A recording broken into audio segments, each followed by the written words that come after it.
Um, Hello, everyone. We're playing the second session of Gauntlet Group's Changeling the Lost, which is a PbtA hack by Lowell Francis. It's a really lovely game, tons of fun. I'm having a blast with it. Last time, I had Philip and Patrick with me. This time, we get two new folks. We have Darren and we have Chris. And we're going to do a little bit of our character setup this time. I'm kind of shortening it down, but we want to give the chance to get to know our new folks and hear about our old ones as we're kind of trying to save some friends here in Chicago as the seems like a Fey incursion is occurring. I want to start off by saying that this is a Gauntlet game. We have the Gauntlet inclusivity policy, and we also have the X card in effect. For those that don't know, the X card, it's there to make sure we're all having fun. If anything is problematic for you, or you're going, this is destroying my fun, feel free to put up an X like this, put something in the chat, say something to me. I may ask, okay, to clarify, where was that? Cool. We'll backtrack, move right through it. It is a tool for you guys to have the most fun. Please feel free to use it.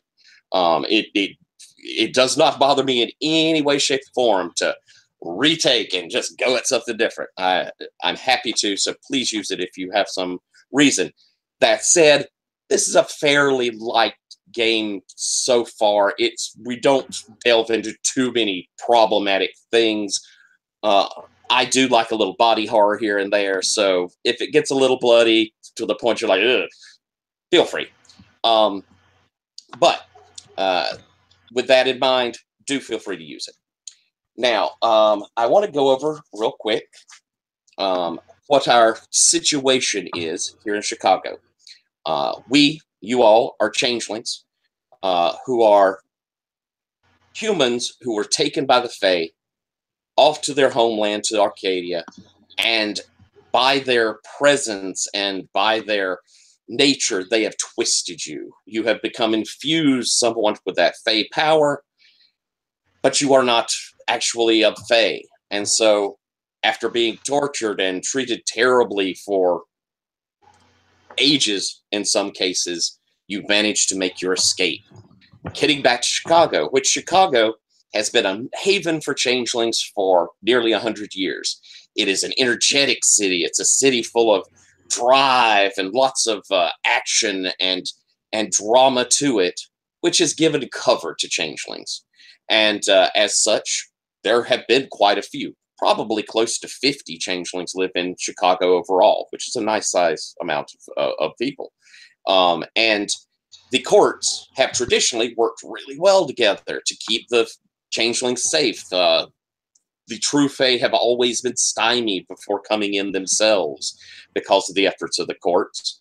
They had begun sending in privateers, which are the lowest of the low in changeling society. They are changelings that go out and capture escaped changelings and drag them back in chains. They are traitors to their own people, so horrors beyond horror. And some of these privateers have begun making incursions over the last couple of decades, and it's been increasing. The courts themselves have started to fight with each other. This has both been reflected and is caused by the violence and the kind of rage that Chicago is feeling in our current time period, and the murder and the danger of Chicago. The changelings are feeling that, and so the courts have begun to squabble. And all around, it seems as though Chicago is not the safe place it used to be. Let's go ahead, and while the two of you have a few more minutes to decide on what your characters are like, I'm going to have us reintroduce our two returning players so you can kind of get an idea of them. And we're going to just rather quickly kind of describe yourself, go over your debts and your rival, and give us an impression of who you are. I'm going to start with you, Philip. Tell us a little bit about Red. Sure. So Red used to be a hematologist in Chicago and was kidnapped by Fae and then turned into a living statue that was drained of his blood continuously. After a while, when his master decided that the statue is not attractive anymore to his guests or her guests, they decided to use him instead as a source of watering for the hedge, as a sprinkler system. And from there, Red was able to escape through the hedge to the mortal world. Red is an elemental. Parts of his body are made from blood, basically, replacing limbs or organs, and they continuously move around. So sometimes his flesh turns into blood, and other way around. Excellent. And would you tell us your debts and your rival? Sure. So I have debts. I owe 2 debts to Gloriana Twofold from the Court of Summer. I think because she lets me come to the hospital. That's my recollection. She's letting me come back to the hospital to harvest glamour. Cal owes me a debt. I don't know if Cal is in the game today anymore. You could still. We'll have her in passing. Okay. I owe 2 debts to Carol for watching out for my family. And I owe 1 debt to Questions Too Loud, because he was trying to teach me how to be a good changeling. Excellent. And your rival is? To be honest, I don't see it in my... Oh, yeah, sorry. Beck and Call, High Collar Fairest of Spring. Tried to trick you into a pledge. Excellent. Excellent. Patrick, would you like to introduce your character, Echo? So Whispering Echo, he was a painter, struggling artist after art school, couldn't really find anything to make enough money to live at, and didn't ever feel like his art was strong enough for him to live off of. He met a tutor who offered to teach him whole new ways to paint, and sort of worked himself into a contract with the Prismatic Queen, I think was his keeper. She was this very high and mighty fae, lived at the top of a mountain, and believed that her words were too precious for the common folk to hear, so had stolen a whole group of mortals, taken away their voices, and made them different forms of interpreters for her voice. So there were dancers and musicians and painters, of which Whispering Echo is a painter, who were constantly interpreting her words in different ways for the world because they weren't good enough to hear them.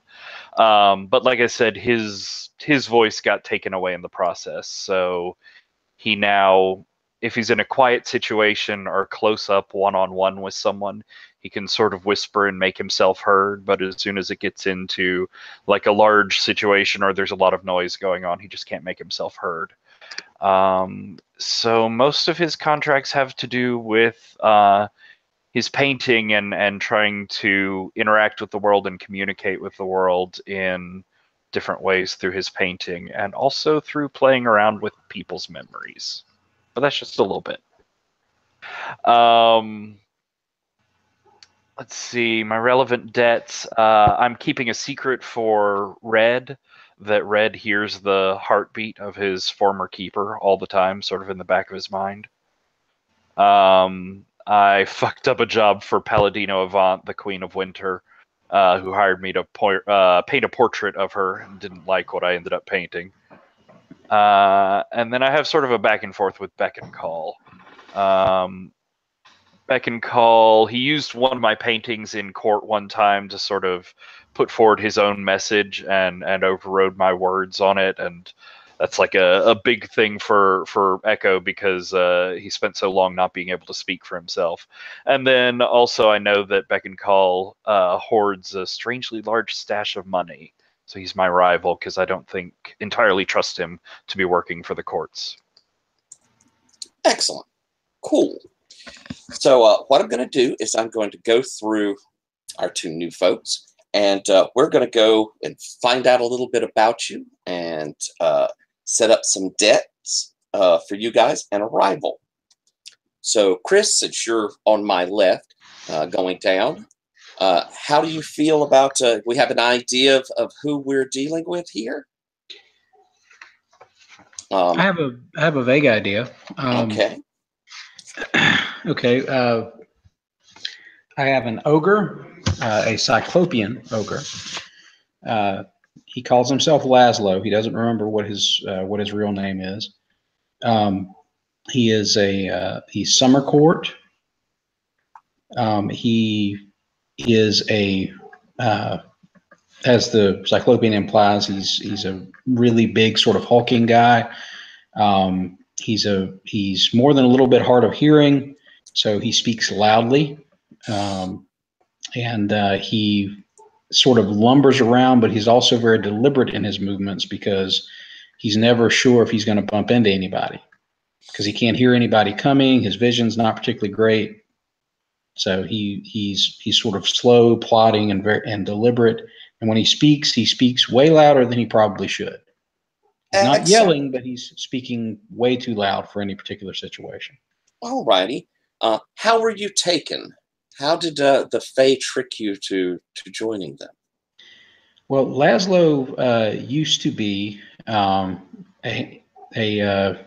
guitarist in a garage band, and his entire band accepted a gig from some pretty questionable people, but the money sounded really, really good, and they never had a gig that lucrative before.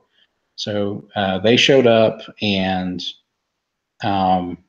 basically before they finished their set, they were somewhere they knew was not a good place, and it went downhill from there. Let's see. I'm not sure exactly, he's not sure of exactly who took him or what their real agenda was. But basically, they took him and his bandmates and turned them all into some sort of basically misshapen monstrosities, and they basically made all of them basically unable to hear because apparently they were created to go against something that used music to charm or to deceive. So you have all these musicians who are now in their Fae forms are basically unable to hear or have a really hard time hearing. So that's one of the particular tortures that kind of his keeper sort of thought was really delicious in what they did. Let's see. The question there is next would be, where did you serve your durance? And you'll see there's some suggestions, and they're open to your interpretation. But what was it like? What was the place? You say that you were brought for battle. I like the sound of the red yards. That sounds like some place where you would send basically a group of really loud, lumbering ogres to smash things and beat people up. So I would think that's where he served a lot of his time. Okay. Either that or a pen or a gladiator style pen in between battles. Gotcha. And you made it out. Did any of your other bandmates, are they still there? He's not sure. When they made a run for it, it was just a big chaotic mess. They all ran in different directions. They weren't even sure they knew each other anymore, other than the fact that they were all seemingly kept in the same pen. So everybody ran in a different direction. Yeah, everybody ran in a different direction, and who knows? He doesn't know. Gotcha. And we're all of you are friends. You are all part of one motley. There are two other members who, Carol and Cal. Carol is a darkling, and Cal is a beast, that are also part of your motley. They were our old players. We won't be doing much with them. But you're all friends. You trust each other to a great degree. you take care of each other, and you have a hollow of your own, which is a place kind of at the edge of the hedge where you can go into, hide from the mortal world, where you could be yourselves, where you can do wild changeling magics if you'd like, that sort of thing. But I'm going to ask, I'm only going to do one of the extra intro questions, but I would like to know, how did you find your motley? What brought you to your friends here? Well, I'm just hearing the couple of folks who've described their characters so far. It sounds like it would be we have a couple of people who sort of fade into the background a little bit, and Laszlo's natural impulse in most social situations would be to sort of fade into the background as much as he can, unless he gets angry, in which case then he's smashing through things and people. So it sounds like they would sort of tend to fade into the background in any large group, and when he first entered the freehold, he would sort of push toward the wall a little bit, and he probably met them there. And he has a hard time hearing the Darkling a little bit, or Patrick's character, but he still kind of likes everybody. Excellent. All right. Well, I'm going to come back to your debts and your rival in just a moment. So kind of look through them. What I'm going to have, and just to let you know, and this way, Darren, you'll know as well when we get to you, I'm going to have you pick one of your fellow players for a debt and one NPC. And where they were bringing these NPCs up from and what all these names, if you look at the bottom tabs, there's an NPCs tab. And if you pull it up, you'll see there are some really awesome pictures. I cannot claim them. Lowell Francis put them together. They're beautiful, beautiful pictures. They aren't defined other than the ones we've already heard about when they talked about their debts. So when you pick them, you'll talk about what they're like. You'll give that description out for them. We do know that Palladino is the queen of summer, I believe, right? Yes. Winter. Sorry, winter. So that is one definition we know of for sure. We also have both of these guys really don't like beck and call. So just as a thought there, he's certainly been defined as kind of a dick. So, so think on those, Chris, and I'm going to come to you, Darren. Why don't you tell us about your character? Okay, so where's the character should go? Okay, so I'm going to do the fairest. I think his name is Pyre. He's a draconic fairest. He was taken as a kid, like a maybe a middle schooler, I think. So he like pretty much grew up in the Fae, and he was like trained and molded to be like a tool. So like he would get tossed around between the Fae, and they would just use him to like get secrets and like pledges and debts and contracts and like any little dirt they can out of each other. And then he escaped, which I didn't think that far into it. But yeah, so he's I think he's just pretty cold and calculating. What court do you think he is? Oh yeah, that's a good point. I put him in summer because I think, yeah, coming out of that, he has a lot of pent up emotion that he couldn't express, a lot of rage, and like doesn't really want to dance around it and kind of just wants to like tear it all down. Excellent. Yeah. That's how were you taken? So I think that it was probably like right after school or something. Maybe he was walking home and like it's probably just like quick and dirty. Like he was just maybe pulled into like a literal hedge and then just gone. Just snatched him right away. Okay. Mm-hmm. Yeah, because I kind of see him as being like kind of a crappy little kid. So if he was being watched by Faye, they're like, oh, this kid's cruel. So we can use that. Excellent.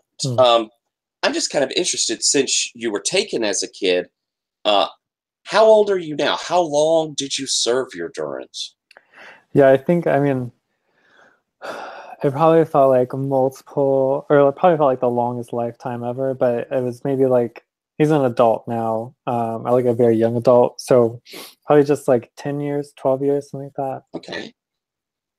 Excellent. Yeah. In the outside world, though, had lots of time passed, or was it mere moments? Is your family still around? Oh, that's a good question. Yeah, yeah, they're still around, but I don't think he can find them. They like moved or something. Oh. Cool. That's very cool. Okay.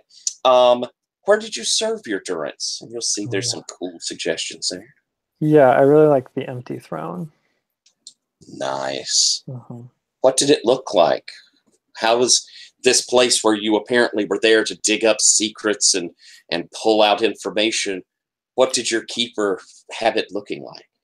Yeah, I think it was probably used to be this like actual court, but like maybe it got too dangerous because like you have like a bunch of fae in the same place who all know dirt on each other. Maybe that too many people made too much of a problem. But like my keeper, who's maybe stayed there mainly, I think it was just drab. It was like kind of soulless, so it was just all like kind of limestone walls, limestone chairs, like not a rug in sight, like cold, uncaring, kind of terrible.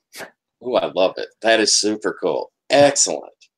All right, then. I'll give you a second to oh, I do want to ask one more of these intro questions. What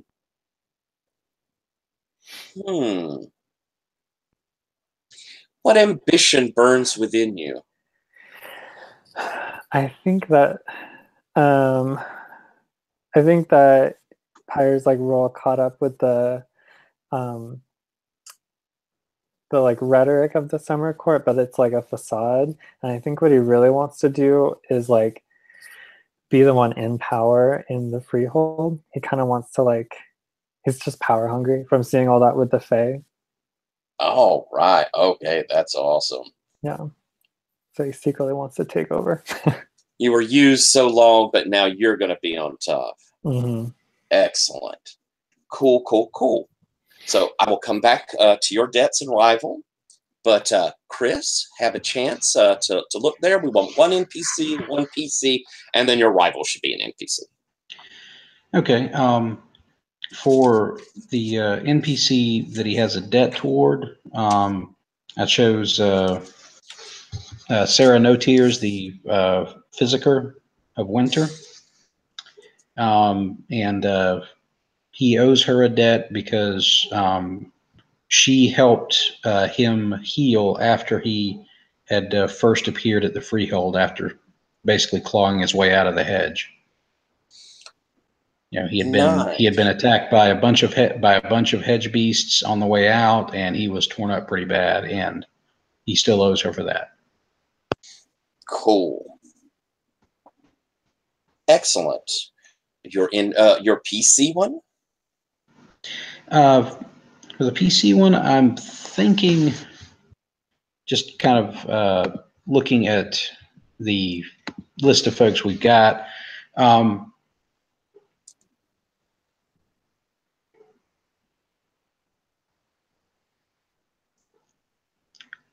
I'm thinking he owes Pyre something right now. I'm thinking that when Pyre has done some of his sort of ambitious meanderings and socializings, he sort of brought along Laszlo kind of for the ride. Really, I'm thinking more for his perspective, more muscle. But Laszlo doesn't care because he's actually getting to socialize with people, even if it's just him looming. He feels like he's participating in the social life of the Freehold, and he really likes that. So he feels he has a debt because of that. Oh, that's nice. That seemed good with you, Pyre? Yeah, I like that a lot. Okay. And your rival? His NCP rival, I'm thinking, or NPC rival, I'm thinking is, I'm thinking the, let me see what her name was now. I'd just seen it a second ago. I'm thinking he's got a rival in the Spring Court, Sainted Coils, the Restworm Beast. I don't know if y'all have established any kind of personality for them yet. We have not. Okay, well, let's say that at some point early on, when he, during his first few days at the Freehold, after he had healed up and started to try and socialize,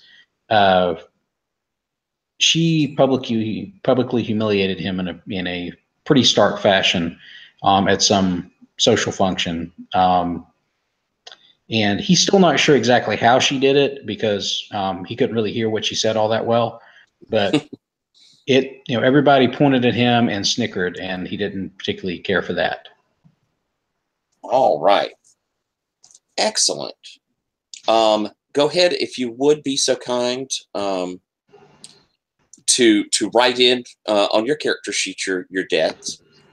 Gotcha. And have those just so I can reference to them. And it is worth noting, and this doesn't make a difference. I like your Sainted Coils one, but for you, Darren, if you won't, I don't mind if you go with someone yourself. But there is a drop-down menu for your rival that actually will kind of give a little thing on them as well. Gives an option set. But we're going to go over now to you, Darren. Your debts. Okay. I think for the NPC, I would like to do Spinning Jenny, the Speed Spider Ferris the bottom. I think I scammed Spinning Jenny out of something rare and priceless they cannot recover. Excellent. And I owe them 2 debts. I think what did I scam them out of, though? I didn't think that far. Yeah, what did she have? What was it that was so wonderful that you had to trick her to get it? Oh, you know what? I think if we can do this, I think I scammed her out of favor in the Autumn Court, her own court. Ooh. I think that maybe if the Autumn Court is really particular and controlling, if that's kind of like their mood, maybe I just made Spinning Jenny look bad and like put myself in just the right space, so like it made me seem like the better changeling. Okay, so you took position off of her and it made yourself. Oh, that's good. So she feels like you owe her, and somewhere in that cosmic realm, even you feel a little like you took advantage of her. Yeah, well, maybe it was like a deal. Maybe it was something that she didn't want, but like maybe I had like a secret on her, and she was like, "Okay, fine, take this." To make better sense of that debt, I think. Okay. And then for the PC, I entrusted a dangerous task to someone, and if they did it, you owe a debt. I only think of a dangerous task, and then if somebody wants to claim it, want to do that? Yeah. Anybody can do it. What did I ask to do? What would you? Yeah. Would you like to say what the task was to start it off?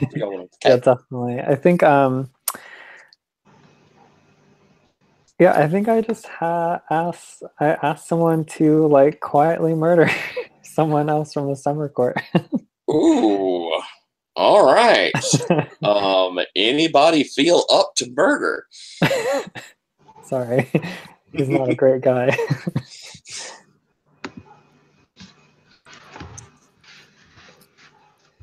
May not have to take her on a full-on murder. That one is a little extreme. Maybe roughed him up. Yeah, would that work for somebody? Just like intimidating someone for me?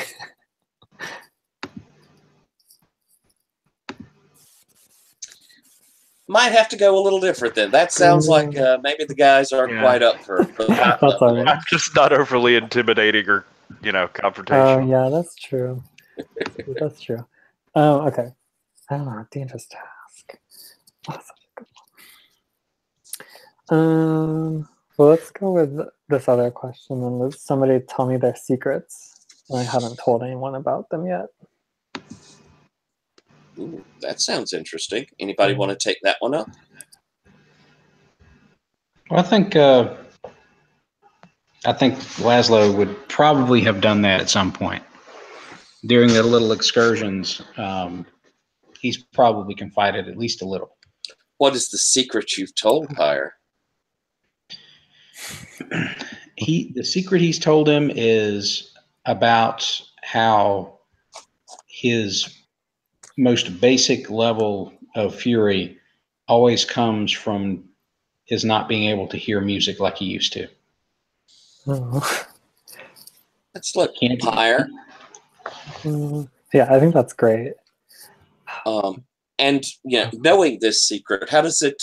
How have you felt about that, Pyre? What was your reaction when you heard that?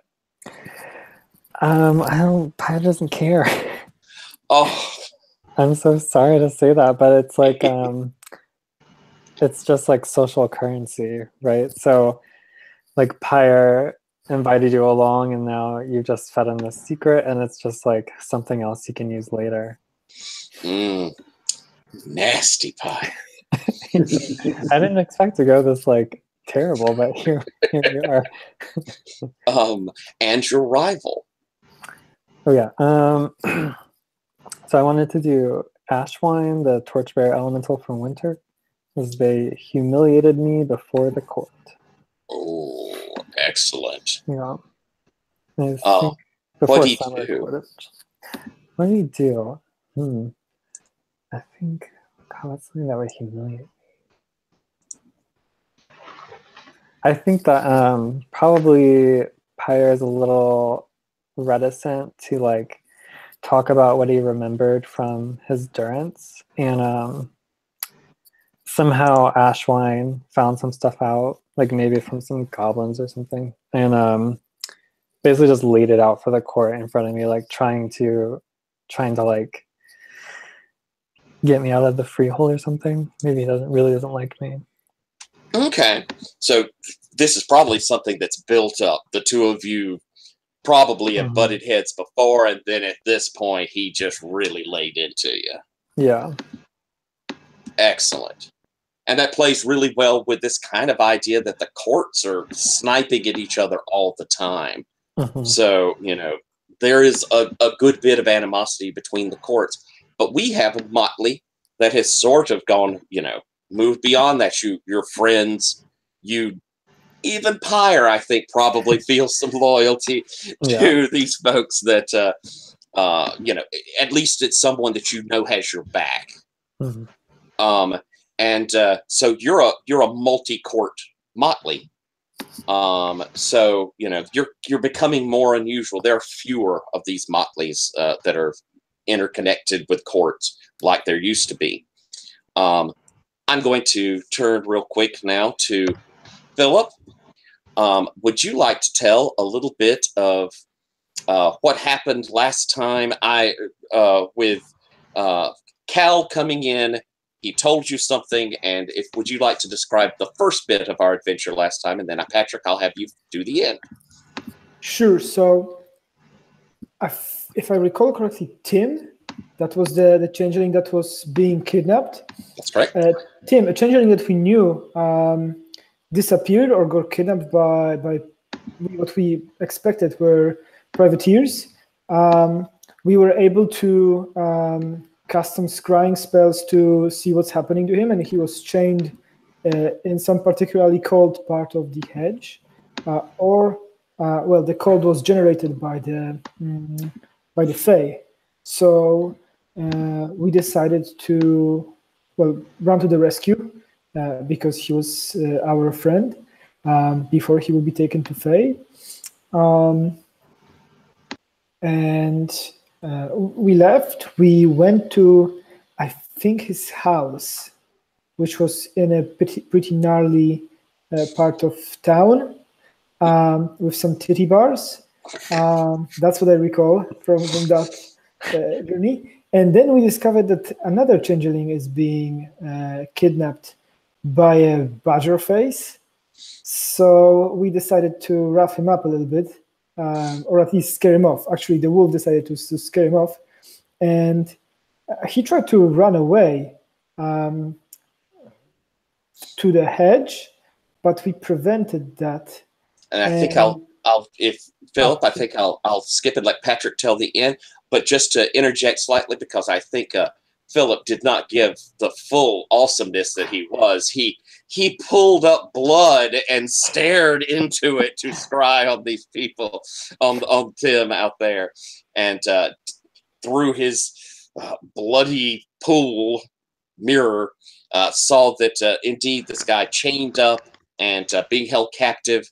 And I think the group heard one of his captors talking about, "Yes, my queen, we're almost have the number you required. It will just take a few more days. Just wait, please." And then, as he said, they went off to try and see where last Tim was. Patrick, would you like to tell the end? So yeah, Echo spent a lot of that time trying to help people and delve deeper into information and really accomplish some things. And mostly what he was good at was generating XP, because I failed so much last time. But yes, despite that, we managed to make it to that alleyway where we saw the like I said, badger-faced weird changeling guy who was trying to drag Carpenter Husk off into an alleyway. We confronted him. He had opened a portal into somewhere. I mean, it must have been the hedge, but it was weirdly just like on a wall, where normally a gateway into the edge has to be through some existing doorway, something you can open and close. This was just in the middle of a wall. They scared him off of it. Mostly our wolf friend, who was quite intimidating. And I did some accidentally changing a dumpster into a horrible man-eating creature, and that helped too, because not all my failures were the worst. But we scared him off. Managed to save Carpenter Husk, but Red and Cal, the wolf beast, got sort of sucked accidentally through the portal, which then closed up behind them, and Carol and Echo were stuck on the other side with Carpenter Husk. And just as Patrick says, normally you have to have a doorway to enter into the hedge. This guy had tried to escape by reaching into a pocket, a bag by his side, and smearing something against the wall, opening this portal. He got run off before he could go through. Red and Cal fall into it, and Carpenter Husk saying, these people, they were trying to take, they say they're getting more. They were taking me to their queen. They called her the mistress of frozen, queen of frozen shards. And that was where we kind of ended with the two of them. We had Red and Cal, though, fall into a frozen winter scape with brambled hedge around them. And coming around a corner were two giant mastiffs, dogs, each with two heads, beady red eyes. They growled at the two of them. And that's where we ended last time. I want, if you don't mind, Philip, to kind of hard frame us there, because at the moment we have a person who isn't playing there with you. So I have an idea, if this is cool with you. As these hounds come to the attack, and Cal is up there, preparing, I imagine both of you preparing to meet them. He looks back at you and he goes, "Red, I'll distract them. I'll lead them off. You have to get back, tell our friends how to get here." And he, if you're okay with it, is going to try and lead these hounds off to give you a chance to escape. Is that good with you? Good with you? That makes sense. And so as you plow through this snow, as you can hear him leading these hounds that are howling in the chase, moving through the hedge, occasionally you hear Cal's roar of anger as he's fighting with him, and they spread into the distance. You trudge, as though it's Narnia almost, through the snows until you stumble. I would like for you, if you don't mind, to just roll me. Here we are. Your an escape as you're getting through the hedge, and this will give everyone a chance to see the mechanic here real quick. For an escape, you're going to make a roll. What state do you feel like you're in? Well, escaping, running away is usually from being afraid, so I'm going to go with fear. All right, then. So roll plus your fear. Okay, so it's 5 plus 3 plus 2. Oh, so you got a 10. Yes. So as you're stumbling through the hedge and it's kind of tearing at you. And remember, also in this, we have the little boxes at the bottom. Make sure we always hit one of those whenever we make a roll. So as you're moving through this and the howls are getting more distant behind you, you're thinking of your friends. You're trying to escape, and as you stumble out through the hedge, it tears at you. You stumble into your hollow. I'm going to have you, Echo. You and Carol are there with Carpenter, and Carpenter's like, "Where'd your friends go? What happened?" I don't know. They're gone. I don't know where they went. Carol's like, "Well, where do you? We'll have to find them." We should leave here. It's very bad here. We should get somewhere safe. Carpenter, look at him. You're right. You're right. And Carol will help you pick up Carpenter. Where are you heading? I mean, do we know Carpenter? What do we know about Carpenter? He actually is a friend of Cal's. He's a decent enough person. He described him as someone who kind of they palled around with and was one of his, not closest friends, but someone he certainly was fond of.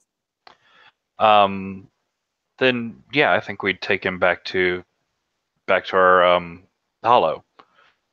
It's there's dangerous stuff obviously going out on the street, and he needs somewhere to catch his breath. Okay, so helping him up, the two of you run back to your, I believe you said painted van, didn't you? One of the sliding door vans.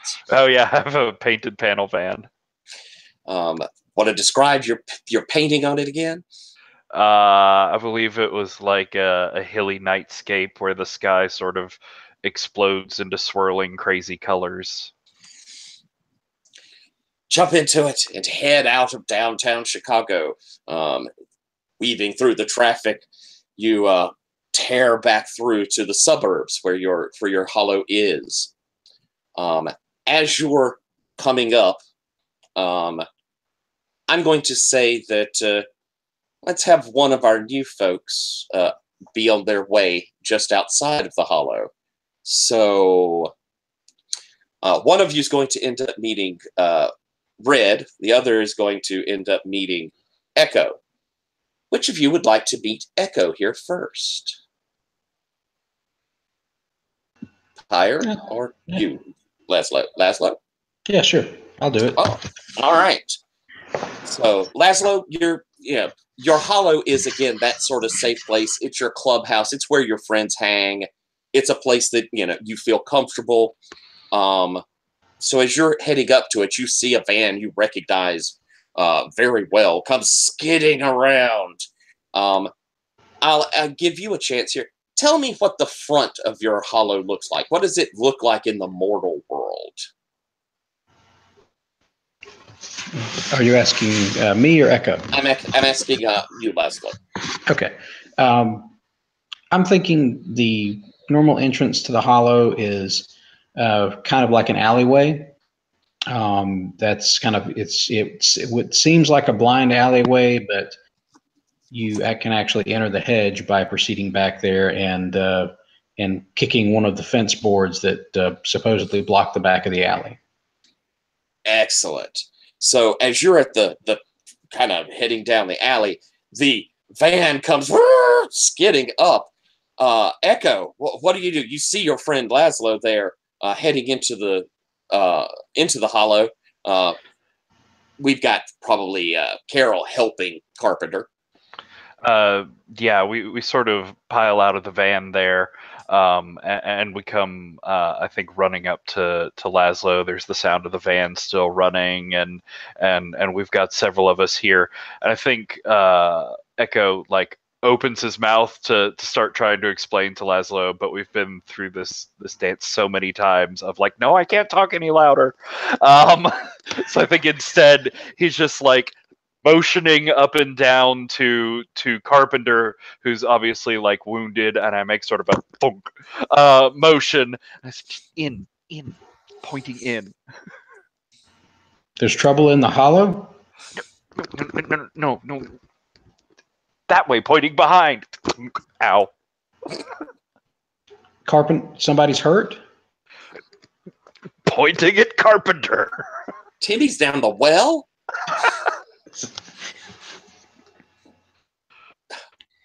Do we have a place we can take him? Motioning at the fence. So you want me to get in the van? Yes. And as you go by, we'll make our way in through the fence. They run by you. Okay. That's lovely. Pyre, I think you have already probably come to the hollow hanging out. Tell me a little something about what it looks like inside of y'all's hollow. I think that it is probably a little bit of a mess because we all have something different going on. There's paint supplies everywhere. There's probably a lot of books everywhere. There's bowls of blood probably hanging out on every surface. Maybe a guitar or something. Lots of those. And it's I think it maybe is seems more cramped than it is. There's just so much random stuff kind of not necessarily organized that there doesn't seem to be as much space as there should be. Cool. All right, Philip, Red, you pass through the hedge and stumble into this familiar place. Snow is in your hair and attached to you, and you see your friend Pyre. What do you say? Oh, Pyre, thank God you're here. But why is it so close? Well, not time. We need to gather everybody. Cal is fighting hounds there. We need to help him out. Oh, where? In the hedge. Aren't you Summer Court? You should be ready for action, right?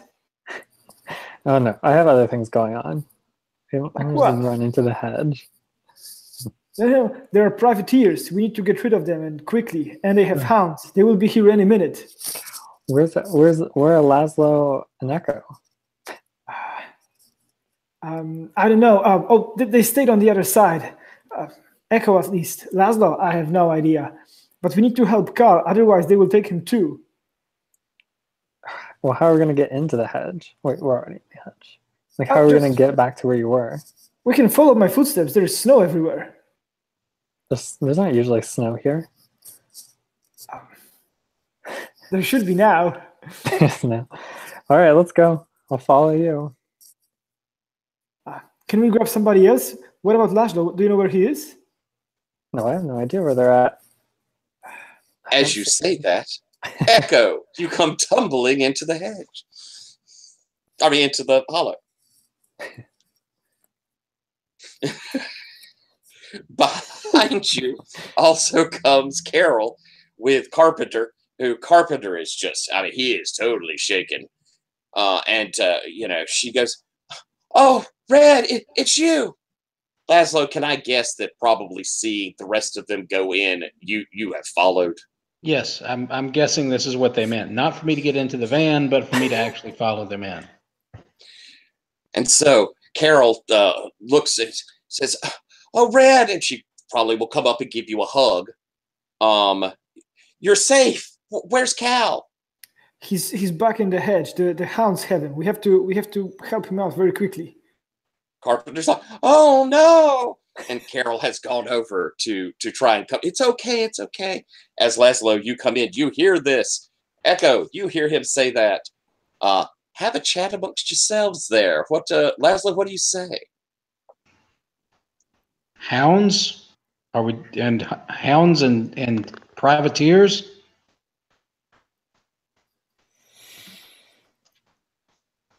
Yeah, finally, and they have something I wild can horse. finally something I can punch. All right, Laszlo, let's go. Laszlo plods after Red. All right. And I think I sort of run up to Red and I grab him on the shoulder, like, you're here. I thought I'd lost you. And he holds up a piece of paper that he sort of smears his hand across. And again, sort of echoing Laszlo there's a picture of like a wolf and then like a question mark, like hounds? Yes, I think these are Feyhounds. Briar wolves, that's how they are called. Briar wolves. Nice. I think 2 of them. We have to act quickly. I don't know how long Cal can hold them off. Actually, if he is fighting the wolves, there will be blood out there, a lot of it. I'm sure I can see what's happening. Now, I have a quick question for the GM, Tyler. For the Cyclopeans, originally there was a move involving them being able to track by scent, but I didn't see that anywhere in the move set anymore. I saw it on the original printout sheet, but it's not anywhere in the move list in the drop-down list. He may have gotten rid of it. Okay. So it would be in the drop downs. Okay, so it's not in there anymore. There's something called Huntsman, but it doesn't sound like the same move. So okay. Laszlo will just basically try to follow Red then, instead of doing anything related to tracking himself then. Okay. Red, are you going to? You've had this thought. Oh, I could try and scry on him. Are you going to give that a shot? Yeah, let's do it. All right. What does it look like? How does your move appear? What do you do? I think that since there is a lot of snow around here, a blood on snow will look cool. So I'm going to cut my hand to drop some blood on the snowy ground, and maybe make it form some kind of a hint. Excellent. Okay. Because your hollow, it's normal looking, but where you came in, a whole drift of snow has followed you through. So you move over to it as you put your blood on it as it begins to make, arcane signs. Roll your scrying, sir. What are you thinking you're using here? What state are you in?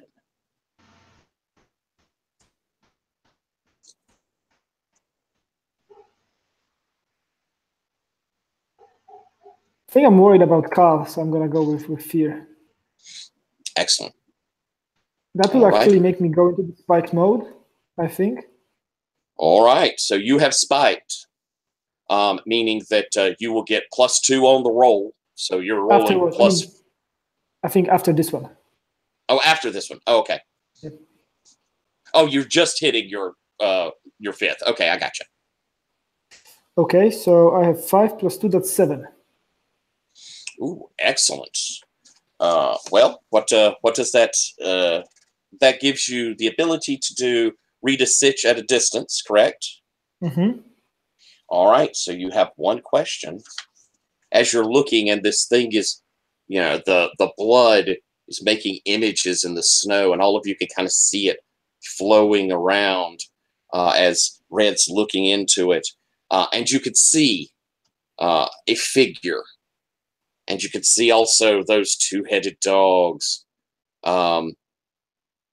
Oh, and yes, Patrick pointed out you will bark a clarity there for having hit your 5th. These 2-headed dogs circling this figure. And as you're watching, you can see also other figures circling in around him. Your question? I guess I would like to know how to get some navigational point so that we can get there. All right. As you're looking at this and you're trying to almost like you're trying to reach through this vision, there is something that is, you feel that cold, and even as your vision is going through, it's almost like it's a wall. It is a bubble, its own little sort of, almost like a snow globe inside of the hedge. It is not of the hedge itself. It is its own tiny little world. And you, as you're pushing against it, you can almost sense it has a key. It requires something to push through it. And something is holding you back, as in this vision you see that figure fighting against now 4 of these hounds, and as they come overwhelming into him, you can see several figures of other people. I mean, they're shaped like humanish shapes, are moving in, and as your vision kind of collapses out of your mind, they have jumped on him and tackled him.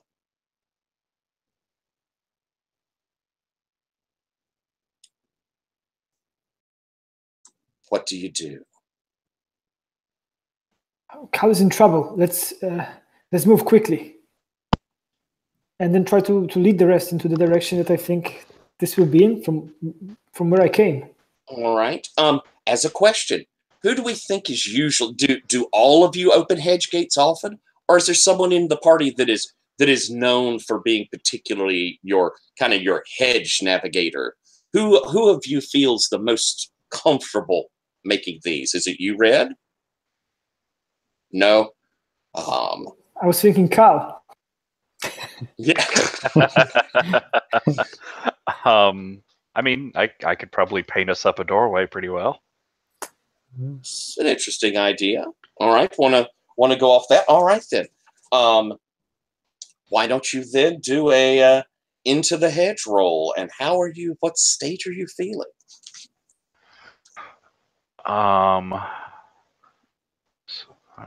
Let's see.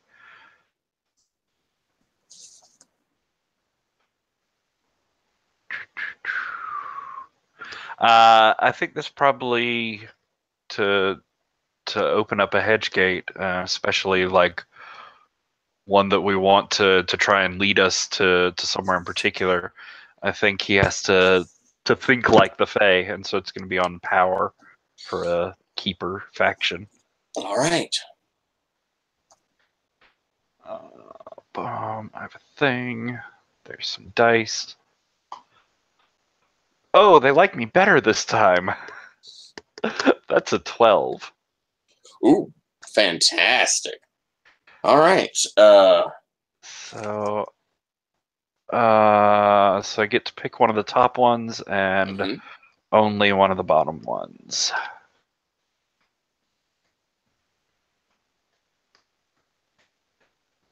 So don't really exactly know where we want to arrive, and I assume Red says something about like there's a wall between here and there, but I would like to find what we want. Okay. And pick one of the following.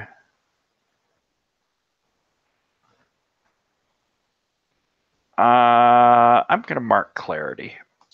Okay. As you're doing this, and the kind of doorway you've painted sort of opens there in your painting as you step through, the rest of you following behind, and as you've opened it so well, there's an arch of the hedge around you, and it doesn't grab at you. You pass through this tunnel through the hedge and step out. I'm guessing you probably, this would be one of the more common places you come out and, into the hedge is from your hollow. And so you have a place that normally it opens to. So as you step out, you're half expecting it, half expecting this frozen place. As you step out, it is the one you've always seen before. But you can see that there is snow. It's rapidly melting in the hedge around you. And kind of in the distance from, the long corridors of the hedge that you've walked into, you could see this almost like a wall of ice and snow rapidly retreating. Do you try to chase it? Are you trying to reach towards it? Yeah, I reach down as we're coming through and touch the sort of last bits of melting snow, and I think like paint sort of smears out of my multicolored skin since we're in the hedge and we all look like our face elves now. And it starts like streaking along the top of the ice, saying like, "Follow this, go that way." It starts following off. Laszlo, as you see this paint thing and the melting snow around you and the wall of ice ahead, what do you do? Well, as soon as I see an arrow pointing me in a direction from Echo, I start plodding hard and fast in that direction. Smashing my way through anything. All right, as you get up to where this ice wall is, like I say, it has a solidity to it as you come. You can see snow and sleet, just again flat, almost like a wall, and it seems almost solid moving backwards from you, but sounds like you're not going to let a little ice and snow get in your way, are you? No, he's going to bull right through it. All right. I think, why don't we do pull up? I think this triggers a move.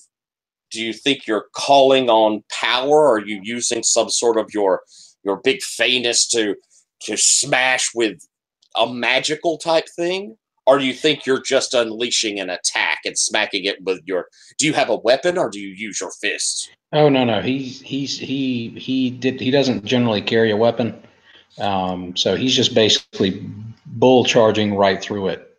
Like if it looks solid like a wall, he's going to basically shoulder his way through it. Just blam. All right, then why don't we unleash an attack? Okay. So, what do you think? What is your state here? Well, these guys are his friends, and his friends are in trouble, and that makes him angry. All right. So, roll with anger. Okay. I rolled a 5 plus my anger, which is 2, so a 7. All righty. So, on a 7, you're going to be picking one from the list there. Okay. Let me get through the whole list here. Okay. Yeah.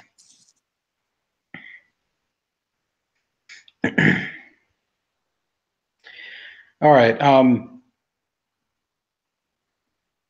I'm going to say when he plows through that, he's going to create an opportunity for his allies.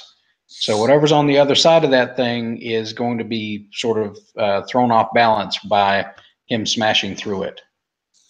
And that'll create an opportunity for his friends as they come in behind him. All right. Well, as you hit, there unfortunately will not be much of a hole for them to go through, because as you hit it, you smash your shoulder in. And we do see the faintest bits of cracks where your shoulder hits, but I mean, it hurts and you bounce back. You take a condition as you're hit there. And just to say, in our game, our conditions are very much our hit points. As you mark them down, I think in your case you have 2 wound boxes because you're so big, but everyone else will have 1. With a wound, it generally takes time to heal or magic. All of the rest of them, we have an opportunity and moves to get rid of them. But as you see, they have effects on what you can do while those conditions are met. What condition do you think you're going to take? Well, he smashed into it. There are 2 that look like possibilities. Of course, angry is always an option with him. Confused is the other one. Like what the devil. So I'm thinking rather than go with the obvious angry, I think I'm going to go with the confused. Like he doesn't understand what the heck that was. There's not many things that you don't run through when you want to. Yeah, so he is confused. All right, so as you smash into it, you kind of bounce off, and your head's ringing, and you're, kind of for a moment as behind you, the rest of you are running up, and Pyre, you can see just beyond this wall a face, a woman's face, absolutely beautiful, but completely cold and hard. And you can kind of see her almost blow out towards where these cracks are as they close up. And this wall is beginning to fall back quicker. Your other two friends seem to really have been more noticing Laszlo there, because they're used to him going through things as well. So you have this sight of her. What do you do? Do you think this maybe triggers something like reading a situation, or maybe piercing the mask? Yeah, I was thinking I was just gonna confront it right away and then kind of call on contract, but that's interesting. So I like clearly know that there's a person like right there. Yeah, That's who I could pierce their mask. Invoke a contract. That'd be cool too. Yeah, certainly. Yeah, either of them. No, I didn't think about piercing.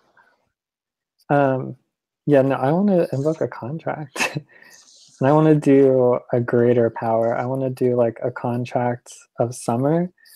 And I basically want to just like, make it sweltering and overpower this ice that's being created. All right. So just roll plus a state. So I think how am I feeling?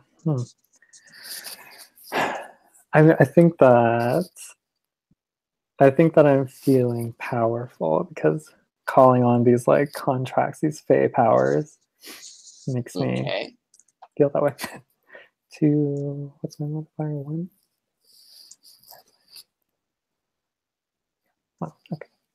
And a catch in this is some weird little thing you have to do. And I have, there's a list of an ass load of them, but I'll just give you kind of a little idea of the catch here. Something like hold a key encased in ice to finish thawing. That finishes thawing at the start. Hold a live spider in your mouth. But what little oddness do you have to do to invoke this contract? Well, I got a 4, so I think it's all up to you. Ooh, alrighty. And you also should mark a clarity because you've invoked a contract, as it makes you go a little. All right, so did not go well. Since you're trying to bring this summer heat on, you reach in and bring out a Zippo. Think you got a Zippo, maybe one that's all nicely engraved, sort of thing. Yeah, I think he probably smokes. Excellent. So as you pop it and you do that cool flip thing where you drop it off your knee and pull it up, and it's supposed to light right up. It's a Zippo. It does it every time. But as you strap across your leg, it sort of burns as it runs down your leg as the fluid comes spilling out of the top, and it ignites along the side of your leg. Oh, God. And as you look down, you could look up, you see that woman's face as she and fades back into the ice and snow. You probably took a condition there, as your leg has now jumped onto fire. What would you like to take for a condition? And of course, you did get XP. This is a fail-forward system. Yeah. God, there's so many check marks to check. I know it is a little bit busy. But yeah, I think. maybe something like scorched. It's physical and kind of like scorched his pride, but let's see. Well, we have our listings up there, so something like scorch could be that you got wounded, or that it caused you to, be afraid or insecure. Oh, okay, yeah.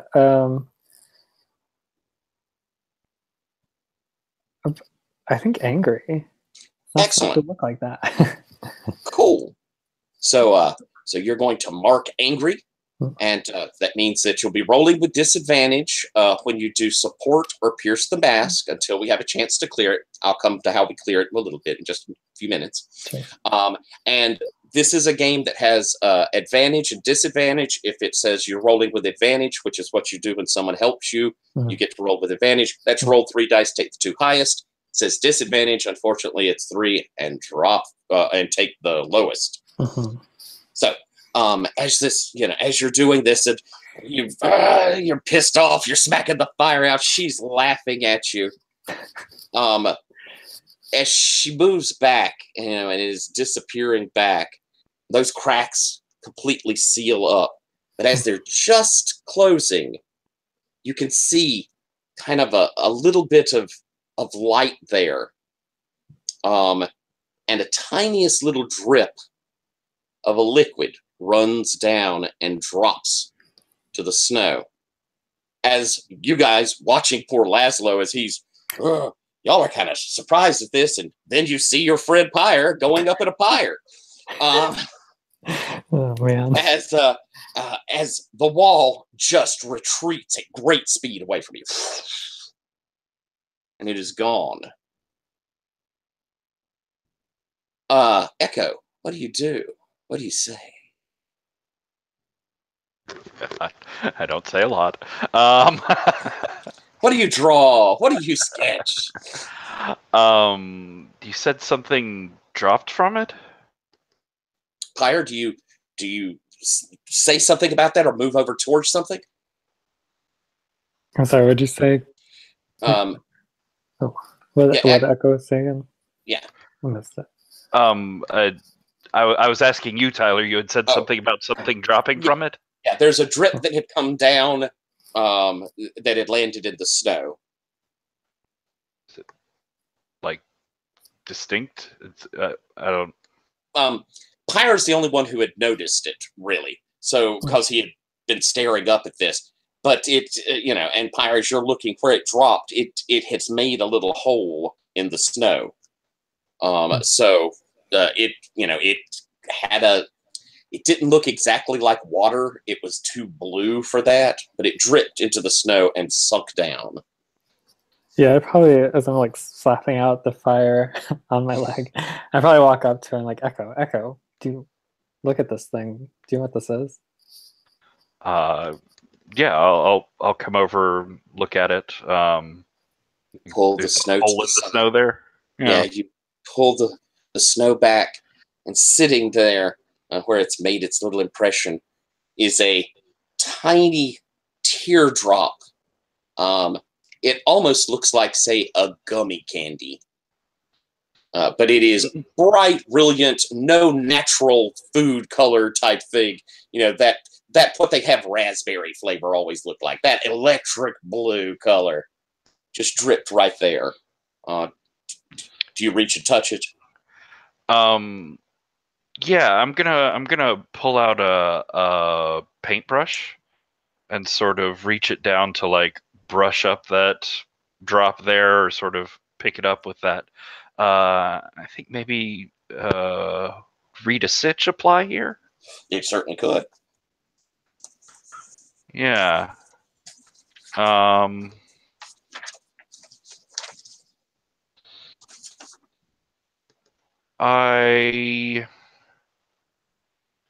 like fear. This is the hedge. This is weirdness. This we've just gotten totally rebuffed twice. So I'll go with fear. Excellent. Please select it. No, really. It's a 5 Plus 1 is 6. Well, would anybody like to try and support him here? Anybody? It sounds like Pyre, you were Pyre's right there. Yeah. Yeah, I'm right there. I'll probably be looking at it with him. All right. So for doing support, you will use what your friend's court is to roll, which Patrick or Echo is a wizened.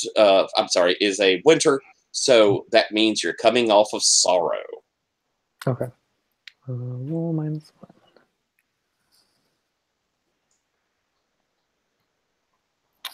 Hmm. Oh my gosh. Okay. I got an 8. Oh, that's low. All right. So Patrick, you're going to get to roll with advantage. You Pyre, have exposed yourself to some danger or entanglement here. So, oh wow. So that bumps me to a 9. Nice. All right. What would you like to look there?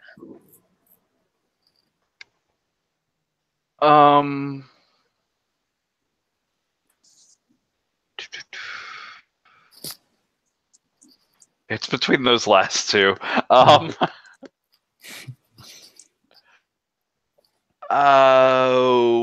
What's really going on here? What is this drop? What did it come from? What does it mean? You, as you're kind of paint, and as you touch it, it almost kind of absorbs to the brush. You see that blue come onto the brush, almost like you were pulling paint off, and you having we'll go with having understand that it had come from this crack, that this substance is part of what can crack that shell, that this was it extruding the actual crack. This is primordial breakage.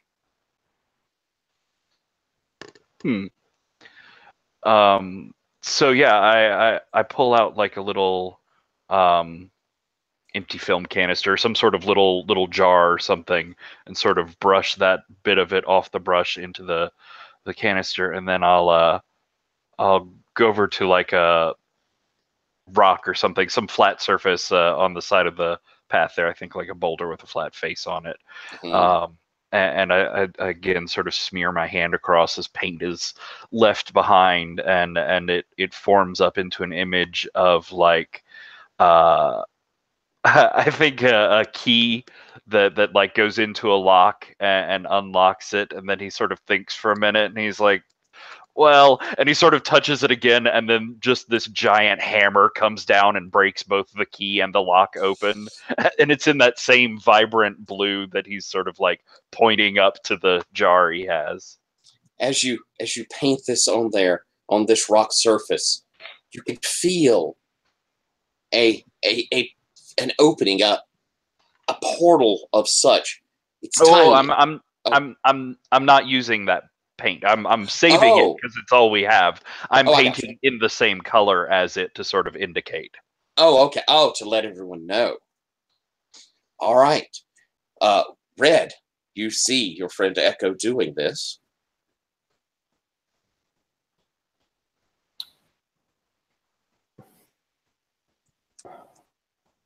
I don't have any good ideas right now.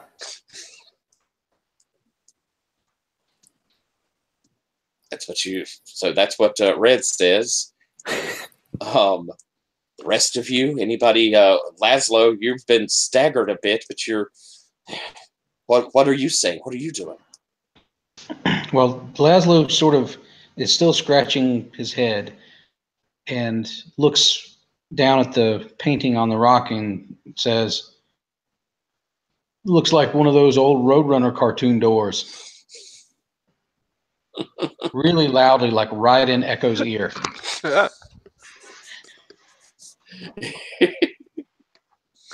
Is it magic?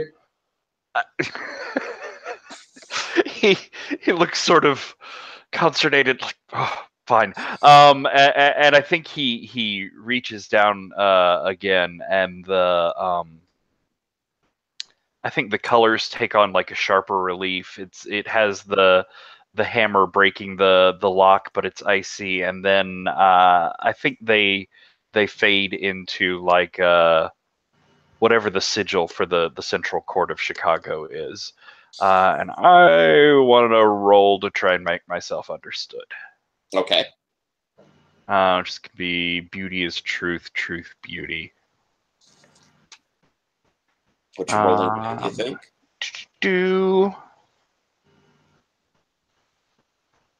I think this is sorrow. This is like his central thing of just not being able to communicate.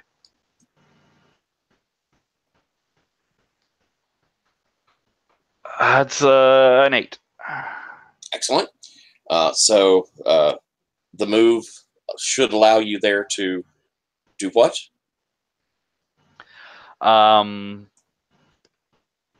So I don't know.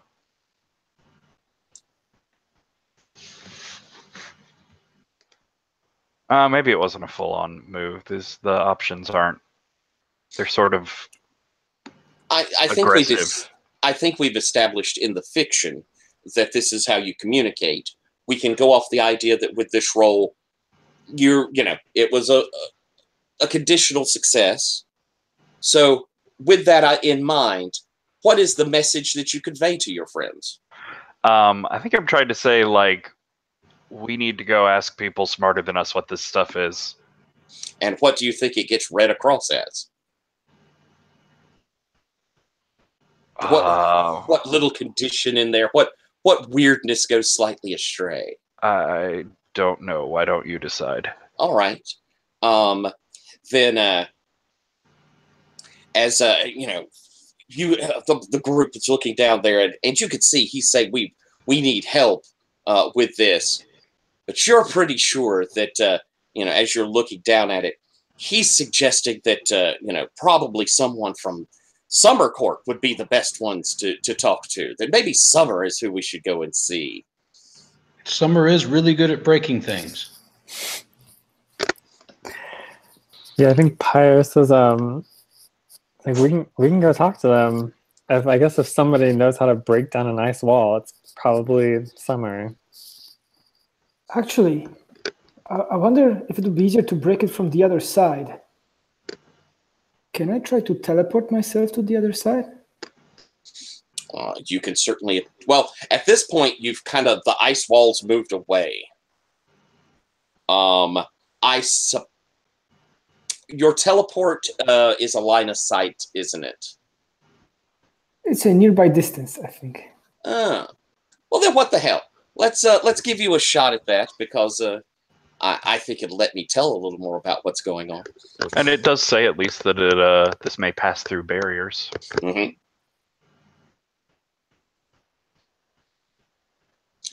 What state do you think you're coming from? I actually don't have to roll anything. I just have to spend one hold. Oh, okay. Excellent. Oh, that's right. It's a setup move. Yes. So I guess I'll just disappear.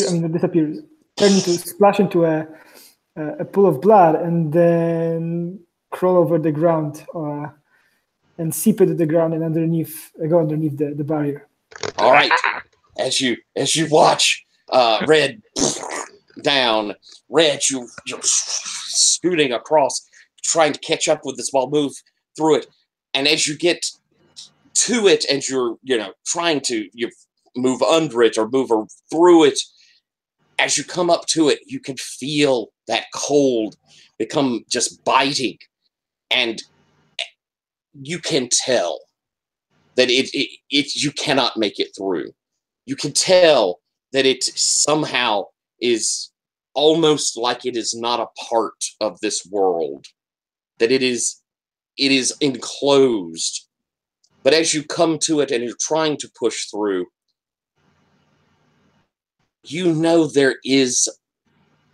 there is a way to crack it. If you could get the tiniest crack from this side, you could get through and then perhaps shatter it back out.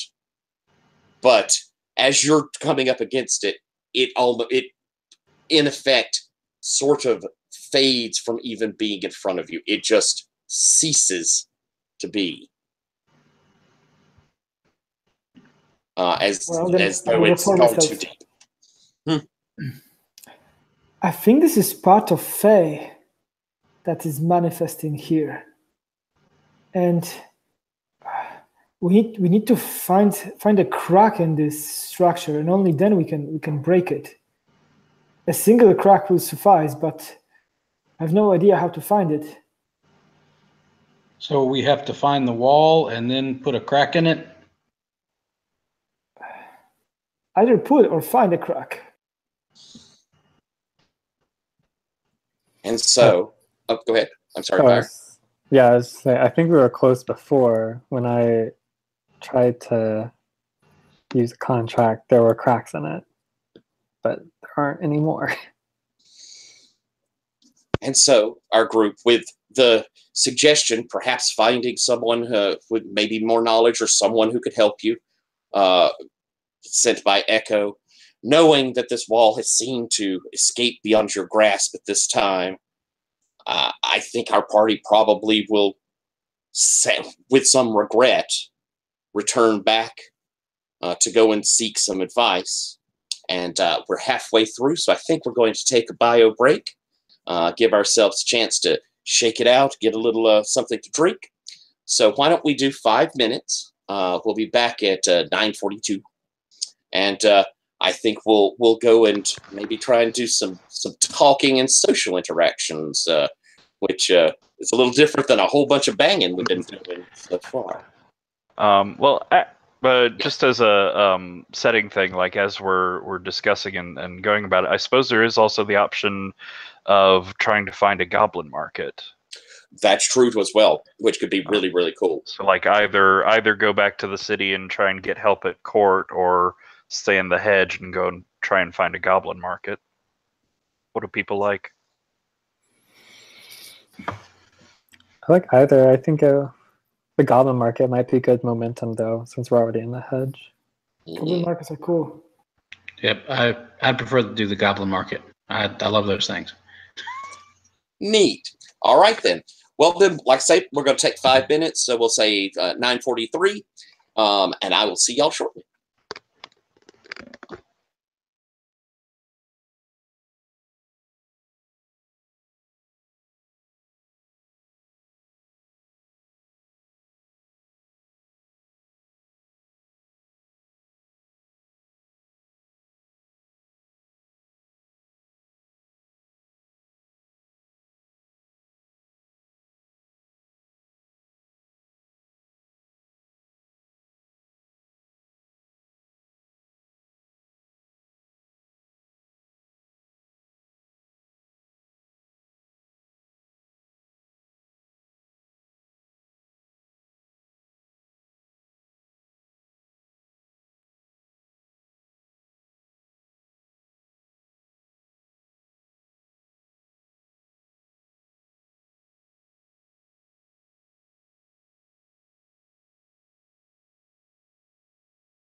Alrighty. Get everybody here. I love goblin markets. Love them, love them, love them. Always so many neat, cool things to see.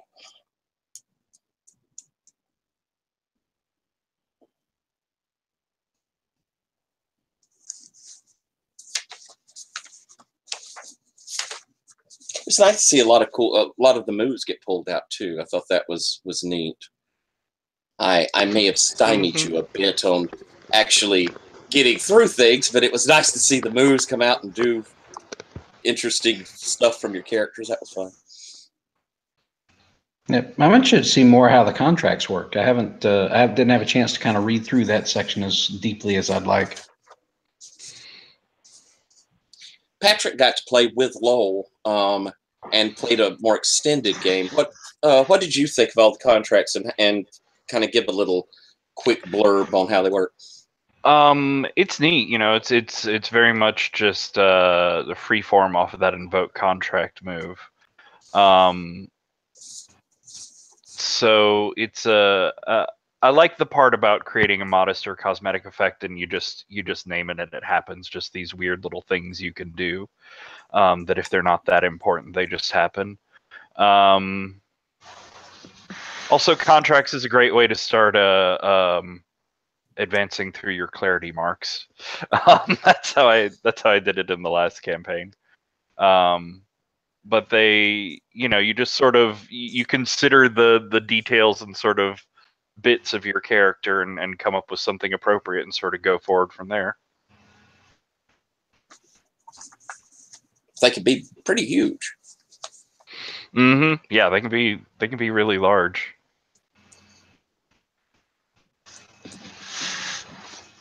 Cool. Interesting. Alrighty. So, you guys heading off to a goblin market here around Chicago, which is, like I say, pretty thriving changeling community. The goblins know that you want to set up shop where people can come, and they definitely enjoy making a bargain or two. So there are certain areas of the hedge that you guys have found goblin markets before. And so as you begin moving through, these are, near your hollow, fairly familiar tracks that you're following.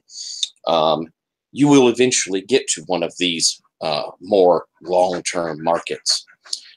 This one in particular has a sort of sideshow and carnival feel to it. The goblins here they have games of chance. They also have booths for the dealing of strange goblin fruits or unusual magical pieces and parts that have found their way into the hedge. And of course, if you're careful and have the right coin to pay, there are always secrets to be found in a goblin market. But the sort of sideshow feel of it is that they have a lot of pins and areas where they hold chimeric beasts to perhaps barter and trade for people who wish to purchase something unusual for themselves, a chimeric cat that stays with you, or a griffin to fly about with you if you want. Oops, sorry, that's my phone doing something. So there's almost this menagerie of strange animals that are there. Some of you may think it's a little sad to see creatures like this being bartered and caged, and some of you may have less concern for them. But the feel from these goblins is anything is here to be had for a price. It's just a matter of knowing how to talk to the right person. Well, Laszlo's really uncomfortable with the whole pins thing. That strikes a little too close to home for him. So he kind of avoids those booths as much as he can. Okay. I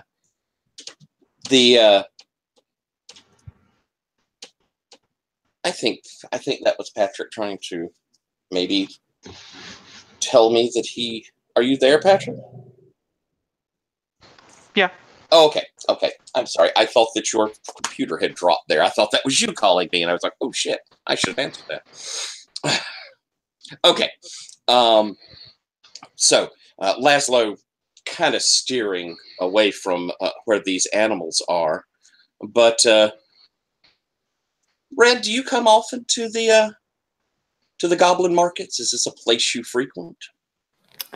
I think so, yeah, because, well, as a kind of a wizard, it's always good to get some new tricks or some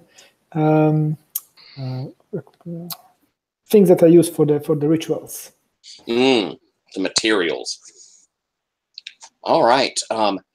You probably have a guy then that you see fairly often, and so as you're walking into this market, a small gentleman. He has a massive top hat, though, probably stretches up 2 feet above his head, though he's only about 3'5". And he long hooked nose. He is a bright pink color, and he has bright red hair that flows down from behind this top hat. He looks up as he goes, "Oh, Red, it's so good to see you again. Got a little business to conduct?" Indeed, we are seeking some knowledge, and maybe you could direct us to the right stall to ask some questions. Knowledge is dangerous, Red. You don't want that. Oh, knowledge. Surely you'd rather have this. Look at it. He holds up this bright, shining red crystal ball. Look at this. Oh, I could make a fine deal for you here. You always like things that are, well, red. Indeed, but not this not tonight, my friend. Maybe you know somebody who knows things instead. What sort of things? How to break walls and barriers. Any particular type of barrier? And he looks around at your comrades. Try to break into something, Red? Naughty boy. Indeed, yes. You know, I don't think it's a matter we should discuss in the open, though. Do you have a place where we could talk more discreetly?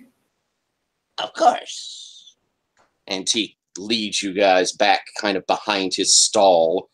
And, it looks like this tiny little tent behind the stall. But as you walk in, it opens up into the full Indiana Jones crates on things. And, top men are looking over his stuff. But it's this massive warehouse as he steps inside of it. And all of you can kind of feel the magical energy of this place just sort of... And you could see flying around over it all are these tiny little sprite-like beings. They're tiny little glittering dragonfly wings. And as they come in, some of them fly over closer. He goes, shoo, shoo, shoo, shoo, shoo, shoo. But they seem to be moving things around on his shelves. All right, Red, what are you and your friends trying to break into? I think we want to get into the realm of Queen of Ice shards. Oh, no, the Queen of Frozen Shards. He looks around. I'd heard she's been lurking near here. You don't want to do that, Red. She's very dangerous. You should hide. She has a friend of ours. Oh, dear. Well, I'm sure you're going to miss them. We have a special bond that cannot be broken in this way. We need to help him. Yeah, the only one that I know that would be willing to and have the knowledge of the Queen, Breezelbox. You'll find him down there. If you're lucky, and if he is willing, he might know of something. Red, I tell you, you and your friends, you're almost certainly walking to your doom. The queen is fearsome. I know I wouldn't go near her. Oh, no. Well, aren't we all insane though, right? So it should be okay. Well, if you make it through it, you'll have to tell me the tale. I might be willing to give quite a bit for that story. And he will... Okay. All the gory details, I promise. He escorts you out and points you in the direction. You can see there are a series of small clapboard, kind of like booth stalls. All of them are painted in different garish colors. And he's pointing you to one that is done kind of a black background, but all of these shooting stars across the top. Breezel box, knower of knowing things. We're going to have us roll, however, our Goblin Market move here to see how that goes. Who would we like to roll it? And then, of course, we have someone who can also be in reserves for it. Who do we think probably is taking lead on this? It really sounds like Red is really taking the lead role, so that seems to naturally flow, I think. All right. Well, if I we want think to, it's Echo, because Echo has, makes all those paintings and fancy stuff. I think he might be more, accustomed to the Goblin Market. all right. Well, I think I can go talk to him. Sure. All right. Well, why don't we roll then? How do you think you're feeling on this one?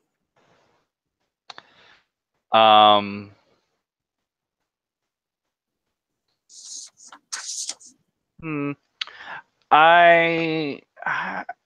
think this is still fear. Like it's being longer and longer that Cal was out there, and Red kept having like dire visions of what was going on there.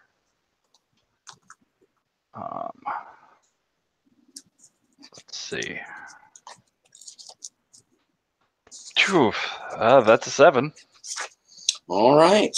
Well, I suppose if somebody feels like maybe they can support him, what does it look like? What you're heading over there, kind of in fear.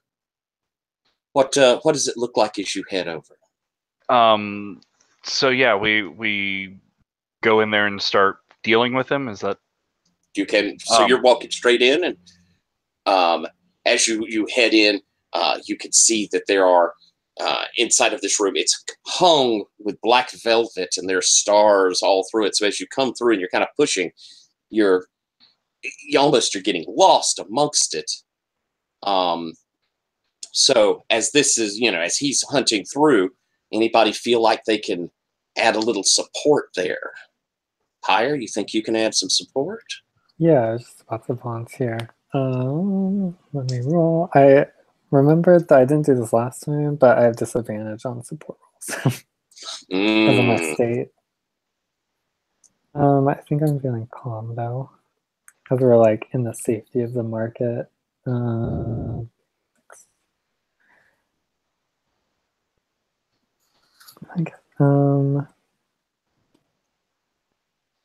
Where are my dice? I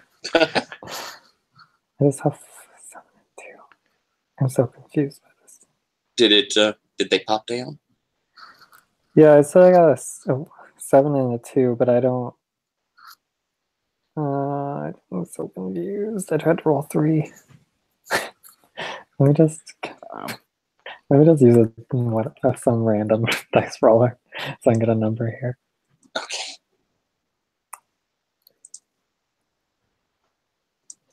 And you'll be rolling 3 and taking the 2 lowest. Right.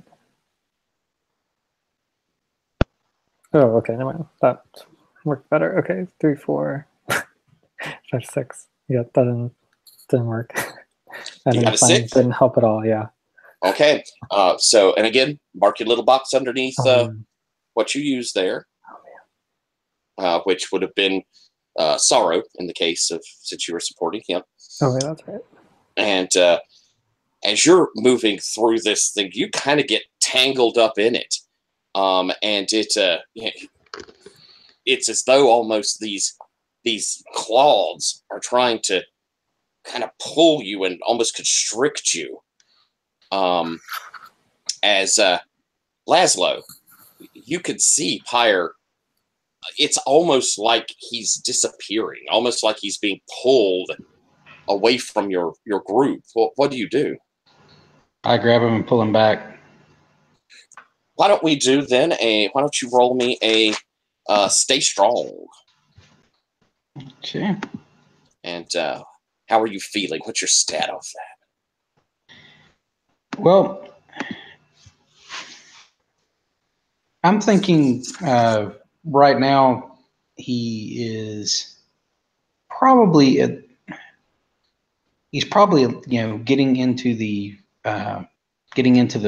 kind of frustrated, maybe a little scared as to where things are going. So he's probably going to roll with fear. Okay. Let's see. All right, that's a 9. Excellent. All right, you as you reach out to grab him, you grab hold of these claws, and Pyre, you're kind of being constricted, but you see Laszlo coming in closer to grab hold of you. Do you reach out to him? Yeah, of course. I'm probably a little panicked. As you're reaching out, Laszlo, you tear these things to free him, but something in them, you feel it burning. What do you look at when you look down at your hands and your arms as you're pulling Pyre back to you? What do you see? What is coming off of this cloth? I would say it's some kind of dust, almost like this sort of incandescent glitter that is basically getting into his pores on his arms and hands, and just having this not really incendiary, but maybe like almost like a sort of a smallish napalm effect, like it seeps in and burns. All right.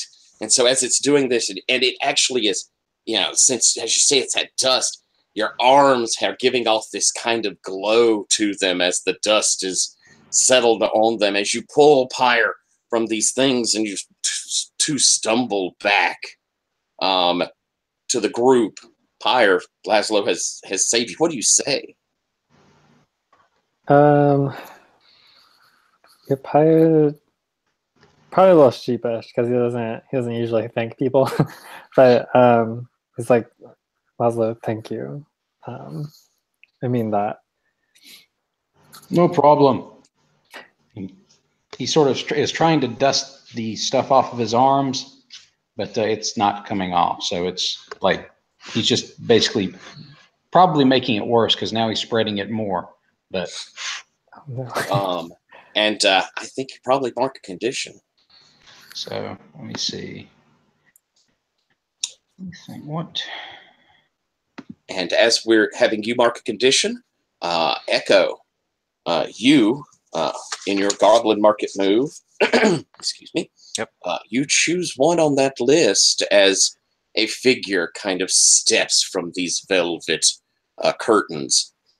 For a hobgoblin, he's pretty tall. He's a good 5 foot and very thin, and has almost that velveteen black for the surface of his skin. And again, for a hobgoblin, he's remarkably handsome. Smooth, and that little bit of fur almost makes him kind of cute. But his eyes have this yellow, just complete across yellowy film. As he goes, "Who's come into my parlor?" And it seems like the velvet things around him sort of swirl closer into him. All right. So What'd you say? I come into him and I like Does he have a counter or anything? No, just this swirling bits and of velvet around him. He's just standing there.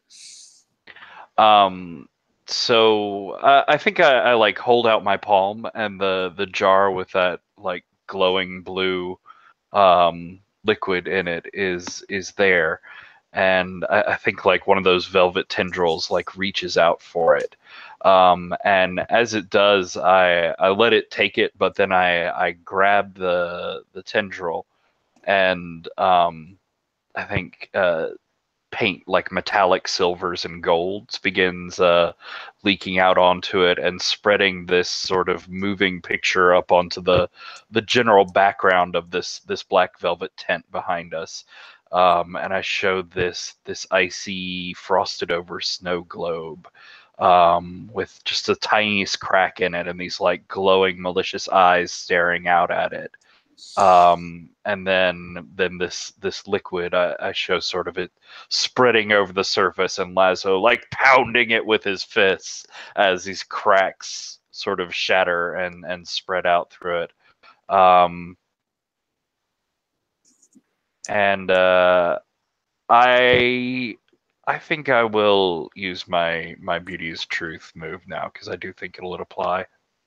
Okay.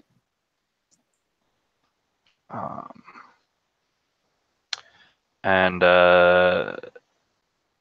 this will be powerful. I'm dealing with a fey creature. Okay. That's 10. That's excellent. So you can, yeah. What does 10 give you? So I get told 3. One is going to be that he understands what it is I intend to convey. But I think the other, this paint, it actually like spreads even further. It sort of soaks into this fabric, and you can see from the outside of the tent as well this sort of message that I'm putting out. And I want to say with my other 2, this experience either begins to change popular opinion or otherwise alter a sense of self in those that witness it. And we've gotten a sense that like people aren't willing to say anything against her here in the market, aren't willing to work against this frozen queen, but I want to sort of start spreading a sense of hope, or at least that she's not so overwhelming that there's a chance she could be beaten back, that the people don't have to hide in fear from her. Okay. All right, so as this is spreading out, and it's spreading across the velvet in here, spreading beyond the tent, a message of hope from Winter Court, which is a strange thing, but as this is shining, the little Beeble box has not, he hasn't moved at all, but these tendrils have come and touched the glass containing this, and these images as he goes, "You have encountered the queen. Did she see you? Did any of you see her face?" I'm gonna look over at Pyre. Yeah, Pyre just says like, "I did." He's like very embarrassed because he remembers the fire.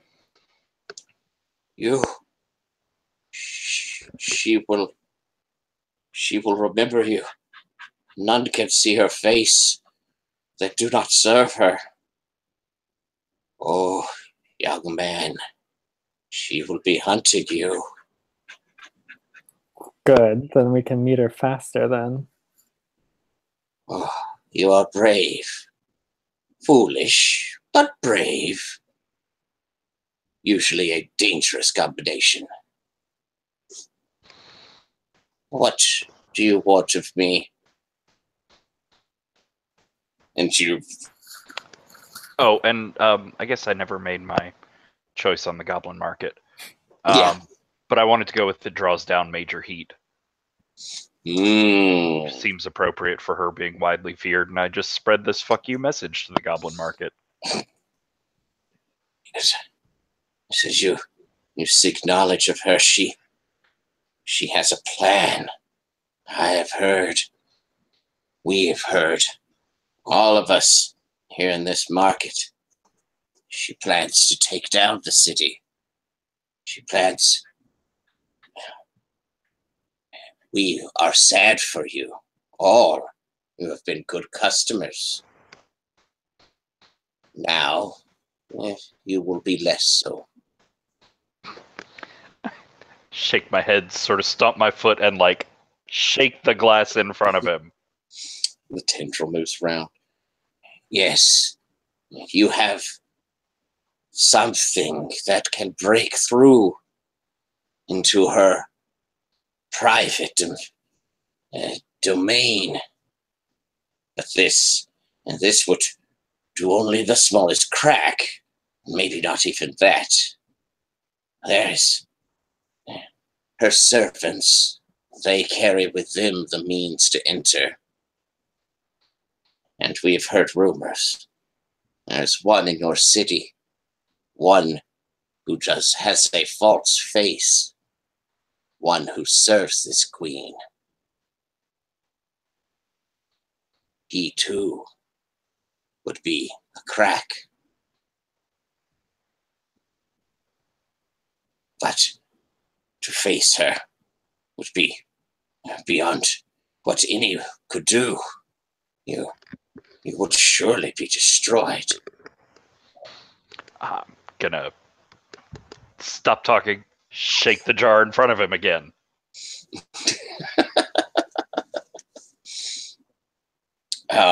What are you wanting him to? What are you trying specifically to find out from him?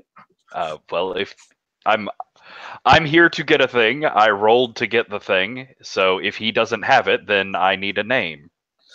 Well, but what is the thing? More of this stuff. Oh, more of that stuff. You want more. Gotcha. He says, yes, as I say, her servants would carry more. Other than them, I would say there are none here that would offer you, that would have the ability to take this from her. You may. Sorry, it's difficult to play a character who doesn't talk. She talked about someone in the city who would have this stuff. Yes. I want that name. Ah, I see. As you furiously sketching to get your point across to this man, which is sad because he's blind. So we've got a huge painter trying to convey it to a blind information dealer. And I imagine, Pyre, since you were kind of helping along in this, you're probably adding a few choice words as well. well. Yeah, I'm trying to translate. Says, yes. It is an expensive thing you want, but old Beeblebox knows the traitor. What would you give me? As he looks around the four of you. What would you offer for this information? So before we do this, she said that this he or she. It's hard to tell with this guy, but or this hobgoblin. Probably you could take your choice. I see. So they said that the false face. Can we try putting face to a name to figure out which of the lost that is? And is it the beck and call, maybe, which we all love in this team? It sounds like an excellent time to put a face to a name, or put a name to a face, as the case may be in this. So you're rolling with the season of the person there, and I will go ahead and tell you that you will be rolling in this case with, let me look real quick, joy. With joy. Oh, so first of all, I'm -1, and second, I'm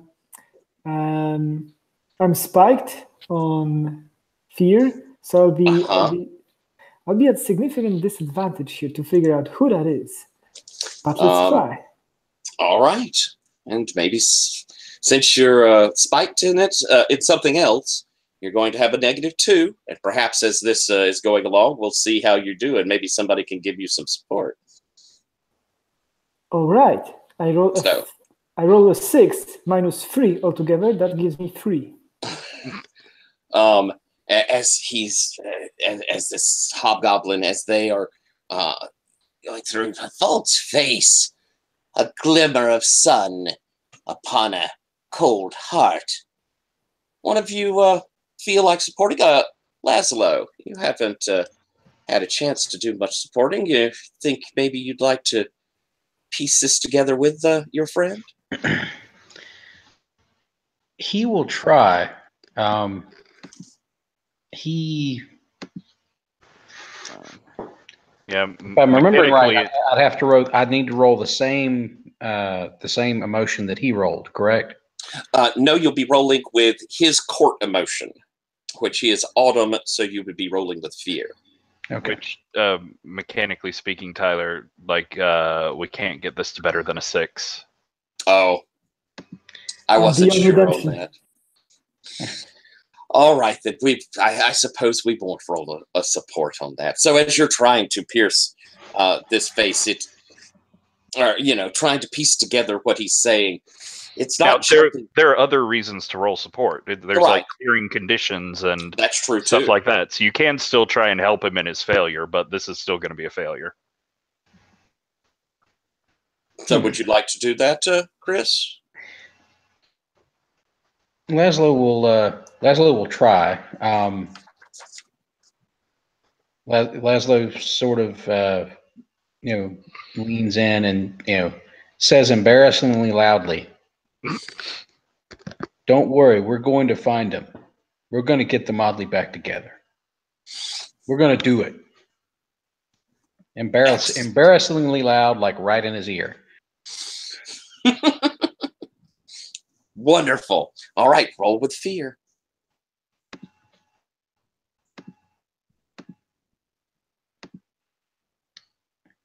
Ooh, a 2. So no, it probably the volume didn't help. All right. So as you're kind of you're throwing questions at Beeblebox as they are being kind of cagey, always giving a hint. And Laszlo, we're going to do this. We're going to do it. As the two of you are there, these tendrils have started rolling around close in on you. You want to know the secret, young man. You have such confidence, my big friend. Then pay my price. A memory from each of you. And then I will tell you the name you seek. Can I try this move? I think it'll work. It's follow the threads. So when I interact for a time with someone to read their web of connections roll. Excellent. Yeah, I'm going to roll plus calm. It's like a good natural state. Social interactions are comfortable. 2d6. Okay, so you're rolling with what? Calm. Yeah. I got a 12. Hit it out of the park. On a 10 plus, you learn 3 of the closest confidants and a short sentence about the relationship, or 1 confidant and 1 debt the target has not revealed to the others. I want to know who this person is. All right. I think that's going to be off of that learn 1 confidant and 1 debt the target has not revealed to others. I think that's probably going to be our bit there. And so as he's reaching at your friends to try and take a memory, you, looking at him, you recognize something about that golden sheen across his eyes. You recognize a small glint of gold beneath the collar of his robe there. He has been gifted with something. A gift that he took in exchange for not giving up a name, not helping those who sought this person. And you are absolutely sure that you can, from that gold, from the feel to this, you know that it is indeed Beck and Call that he is protecting. And not only that, you can, as these things are coming around and he's trying to get memories from you people, you're pretty sure that once he whispers the answer to Red, that's the memory he's going to take. And then just steal another for profit out of Laszlo. Oh my God. I'm interested in what. Do you know about what these social conflicts are that these playbooks hint at? Stuff for like +1 to harm in a social conflict. Oh, well then this honestly would have been a chance for you to have used that +1. This would be this is a social conflict. Sure, okay. I see. Can I like lash out at them verbally to like kind of like knock away these like tendrils and back them off from stealing these memories? Oh, absolutely. I think that I just like trying to put it into the fiction. Just like spew some vitriol and kind of like tear him down. Just really talk some shit about being a blind goblin. Do you reveal this secret that he's trying to hide? Yeah, I think maybe it's like you're trying to keep Beck and Call from us. That piece of shit. Like, you could have just told us that. We'll figure that out easily. As you say this, his eyes with that goldeny sheen over the top of them, they begin to tear, and you see gold beginning to come down from them. No! How could you know that? What have you done? I think Pyre like maybe like knocks the mantle or the collar or whatever with the gold on it. I'm like, what did I do? It's what you did. You can clearly see you're paid off. Shouldn't expect any better from a goblin. No. His eyes are tearing. And we see that now, as this is happening, there are several hobgoblins and a couple of changelings who are looking in the door now because Echo had changed all these people and they had noticed this glow. And you hear one of them say, he's working for the queen. He's been helping her. And as his little eyes are melting down from it, he's screaming no as they come rushing in and grab hold of him. Unless anyone stops them, they drag him from this place. And he's going, no, I would never. You liar, we heard you. And they begin hauling him off while delivering hits and kicks upon him. And he's, no. And he's drug away. Inside of this room, all of those velvet curtains seem to turn to dust and just collapse around you.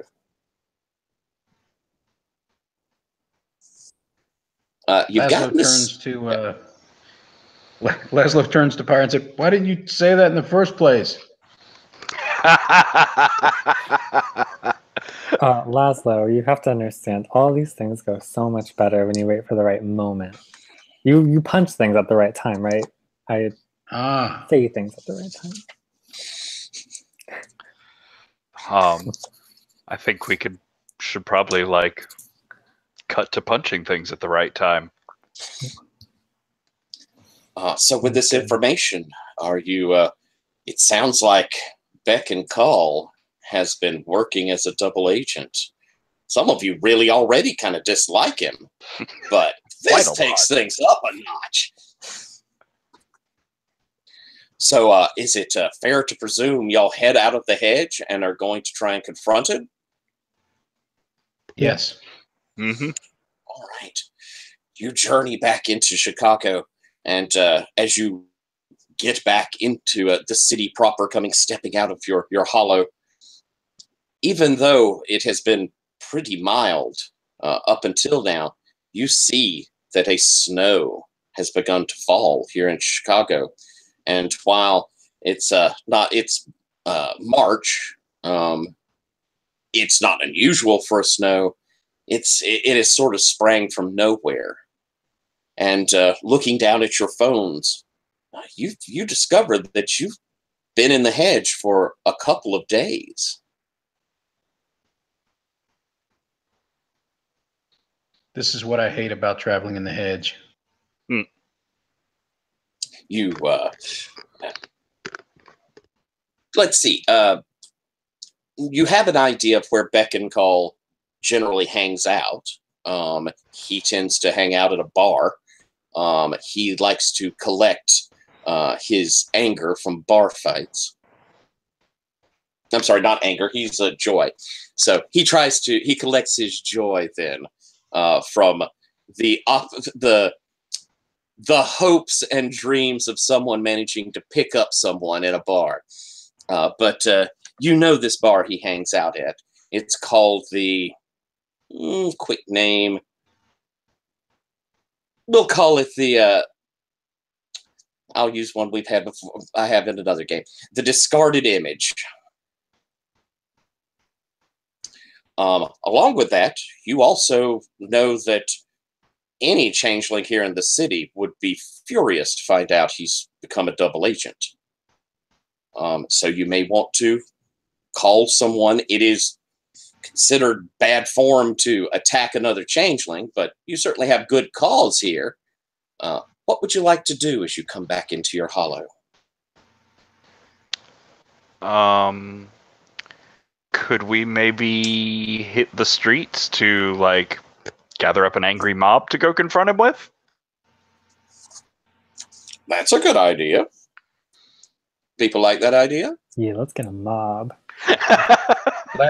Leslie's a little nervous about mobs being an ogre, but he thinks this is probably an appropriate time. All right. Who's kind of the most common person to be out there with the other changes? Who's the most social of you? You're a fairist. Do you think you're probably our more social person, Pyre? Yeah. I have a move actually that'll tie into this well. If we can, well, provided I don't roll terribly, I guess. All right.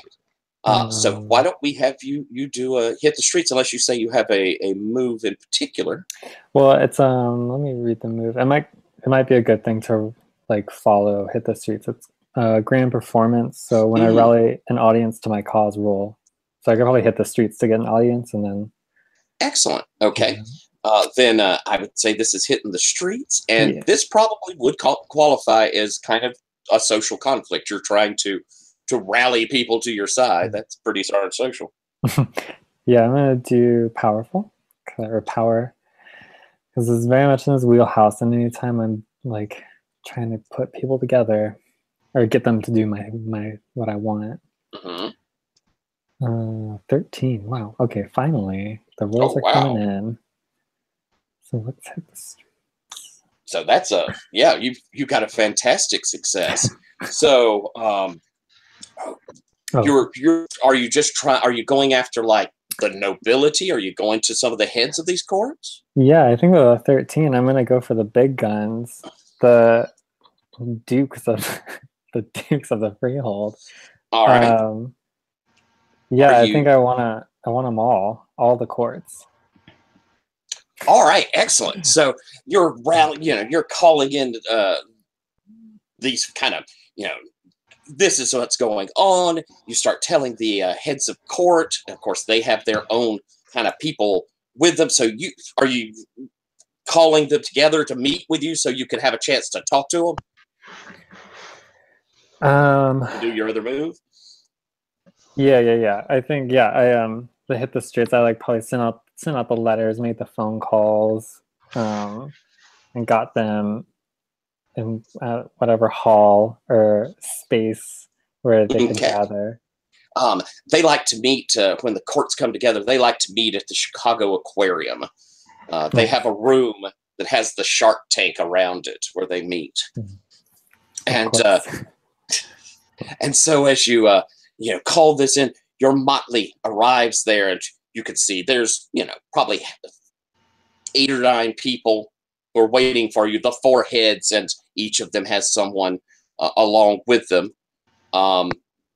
As you come in, you notice that one of them is. Let me see. Oops. Oh, there's the button. There. One of them is Sainted Coils, who is there with the spring. Well, do you think, Chris, Laszlo, is Sainted Coils the head of that court, or just one of the trusted of the king or queen of spring? I would think probably just one of the trusted, because I don't think an actual head of a court would have bothered to publicly humiliate a goofy wallflower ogre. Alrighty then. So as you see Sainted Coils over there, as you come walking in, Sainted's in the ear of the let's set up who's going to be the head of spring. We can't have it be Beckett Call. Anybody have a suggestion looking on the NPCs? Is anyone here of Spring Court? Huh? I like Dulcet Coins too. That's very true. Yeah. Is anyone Spring? Mm-mm. No? All right then. Nope. Dulcet Coins sound like a good queen of spring? Perfect. Yeah. You see Sainted Coils as you come walking in, spring in her ear, and he gives just a look towards you, Laszlo.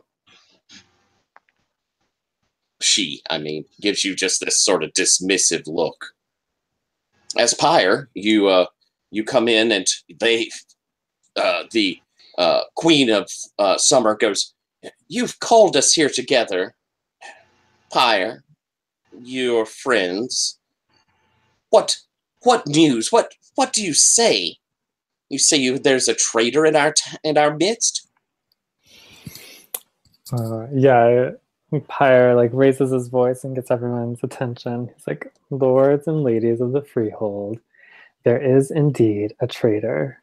And Pyre like loves this. He loves like playing everyone to like exactly what he wants. He says, "There is a traitor in one of our courts," and he's just dragging it out, making it last as long as he can, just putting everyone on edge. Like there's the snowstorm that seems to come out of nowhere. Like, well, we should know better than that. The Queen of Frozen Shards seems to have someone by the ear, and you may think it's Winter, but no. Winter wouldn't betray us like that. It's certainly not Summer. They don't act that way. And the fall is more careful than all of this. It's spring, well, it comes right after winter. It's close enough, I guess.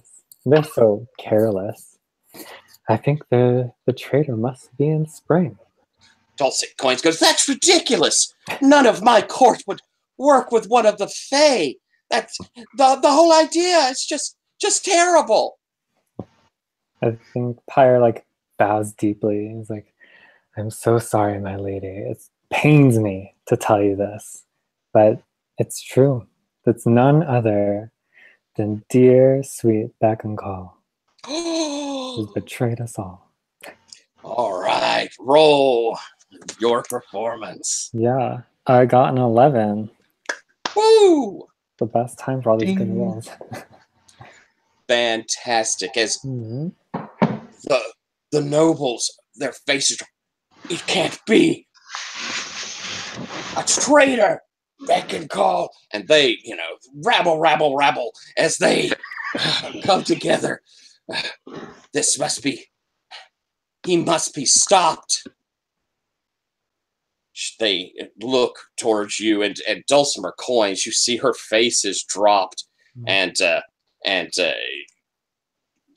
even she's, no, he must be stopped, and turns away as the Queen of Summer and King of Winter turn to you. Pyre, thank you for bringing this to our attention. You have great promise. All of your comrades have great promise. King of Winter kind of gives a wink and a finger pistol over there to you, Echo. Woohoo! We shall grant you the rights to take Beck and Call into custody, to find out where so many of our people have been taken. And together, the kings and queens of Chicago invoke a contract naming you the instrument of law for the city. They hold out to you two instruments of this station. They hand out they give a sword and they give a shield. And these as the station. Which of you takes the sword? Which of you takes the shield? I don't dirty my hands with weaponry. Laszlo will pick up the shield. He likes blunt instruments. I'll pick up the sword and, just for the metaphor, leave a pin behind in its place. Excellent. As they have invoked this contract, you could feel energy sort of flowing through you. You may take a +1 forward going into this, as you have been named the instrument of the city's justice. The Queen of Spring goes, I think you'll find him at the discarded image. He has disappointed me so. But please, don't kill him. Bring him back for justice. The others give her a look like, I don't know, you might want to just kill him. We're going to do a terrible thing to it. Do any of you say anything to this? Laszlo just looks at the Queen of Spring and nods. And then, gives a really ugly look to St. Coils.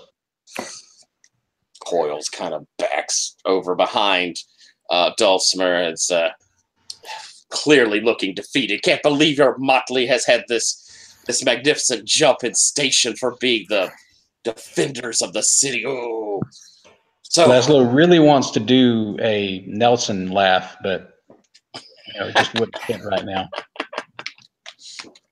And so you, hopping into your van, head over to the discarded image.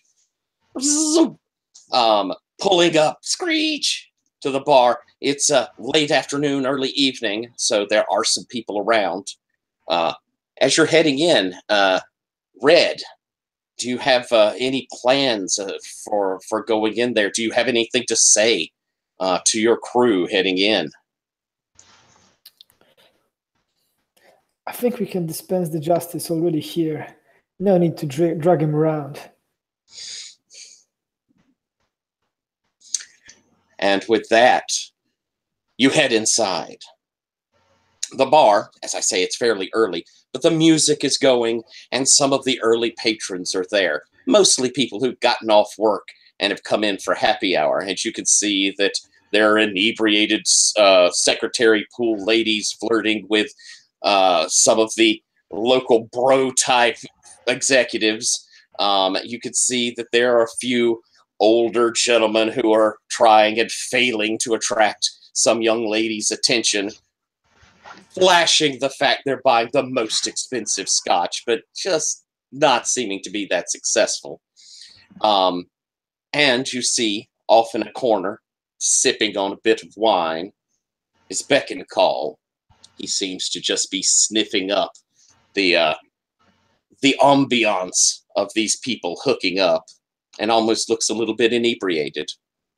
He doesn't immediately notice as you guys come in, but as soon as Laszlo walks through and gets within eyesight, he definitely will notice the size of him. Though I'm not sure from that distance, Laszlo, you quite could see him, but the golden blur. Yep. It just basically Laszlo stomping in and just sort of looking around.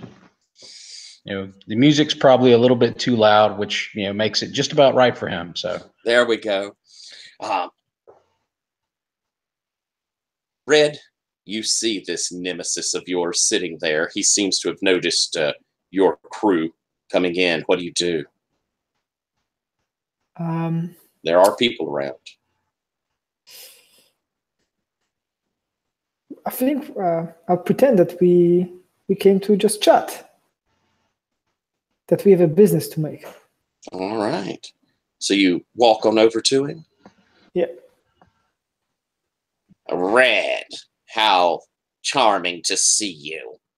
And your little friends. Likewise, Echo. Do you have a moment to do some business? Business? I'm interested in business. Sit down, you're obstructing my view. Apologies. Could we sit down somewhere more private? This place, too many eyes around. I don't know. It's that sort of business, is it? Indeed. I have a private booth. Come with me. He stands up and sort of saunters along there. As he walks by, you'll see his hand sort of slide across the back of a lady's hair, or gently press against the back of some young man. And as he does, he gets this sort of, they're so excited to meet each other. Red, I tell you, it's all about the enjoyment of life. I like to enjoy life. Look at Echo, such a miserable sort, aren't you, Echo? Oh, don't speak. I'm sure Cat's got your tongue.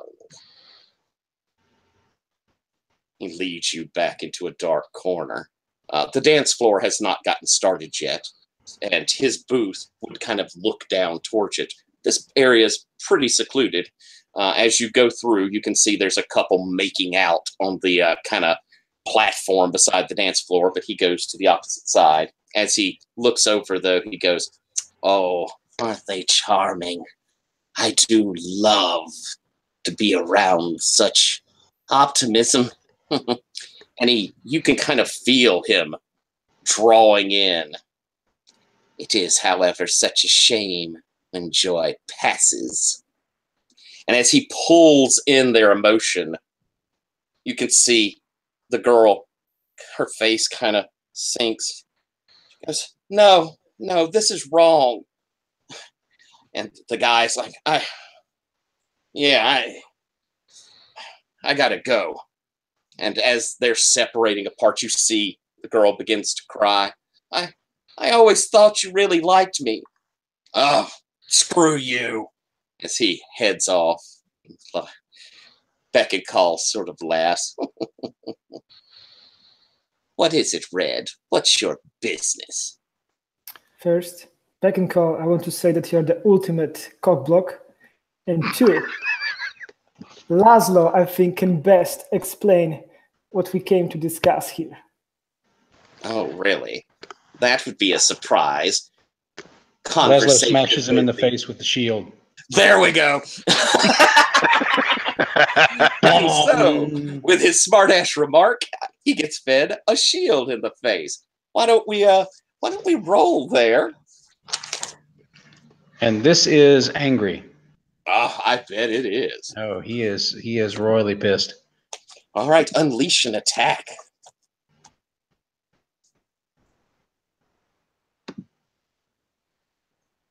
plus angry, that would give me an 8. Plus 2 would be a 10.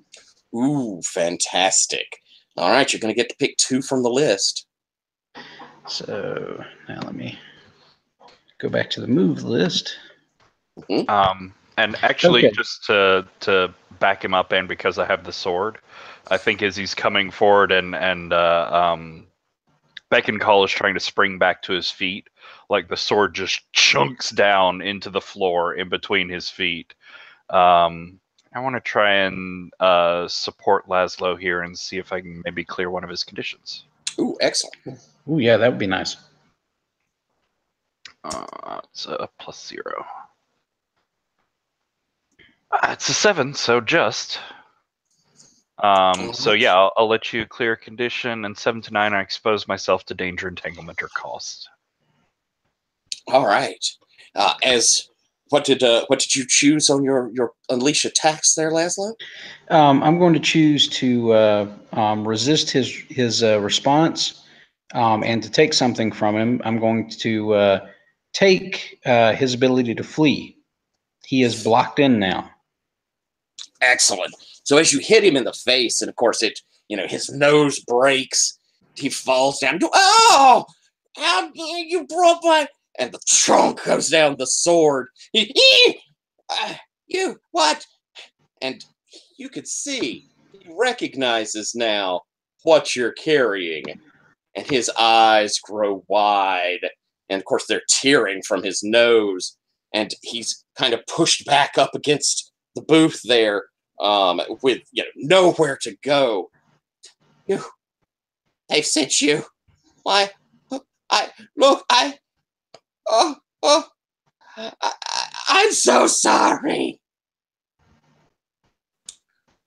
What do you say, Pyre?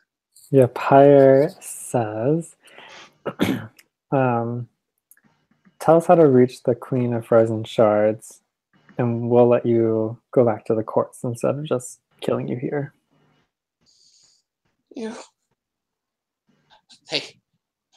They won't do. They'll kill me. They'll kill me for sure. I'm going to chunk the sword up out of the ground and sort of hold it aloft now.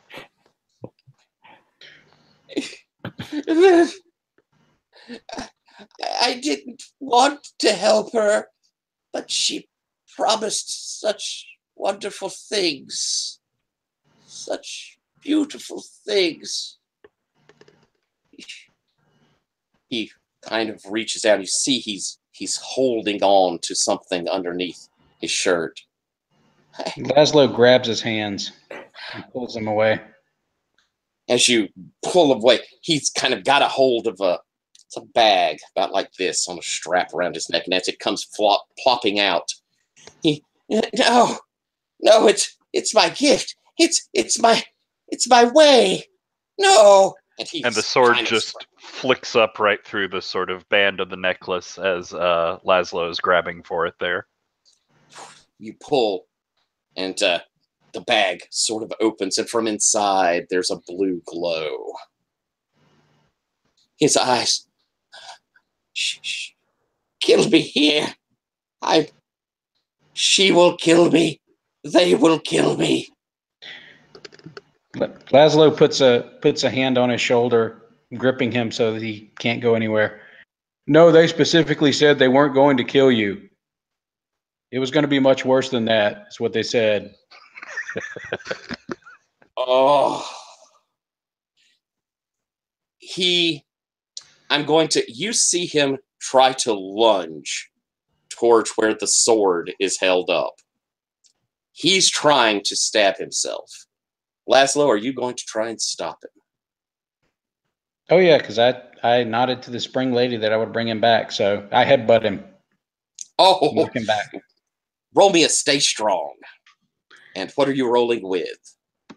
Let's see. I'm thinking I'm rolling with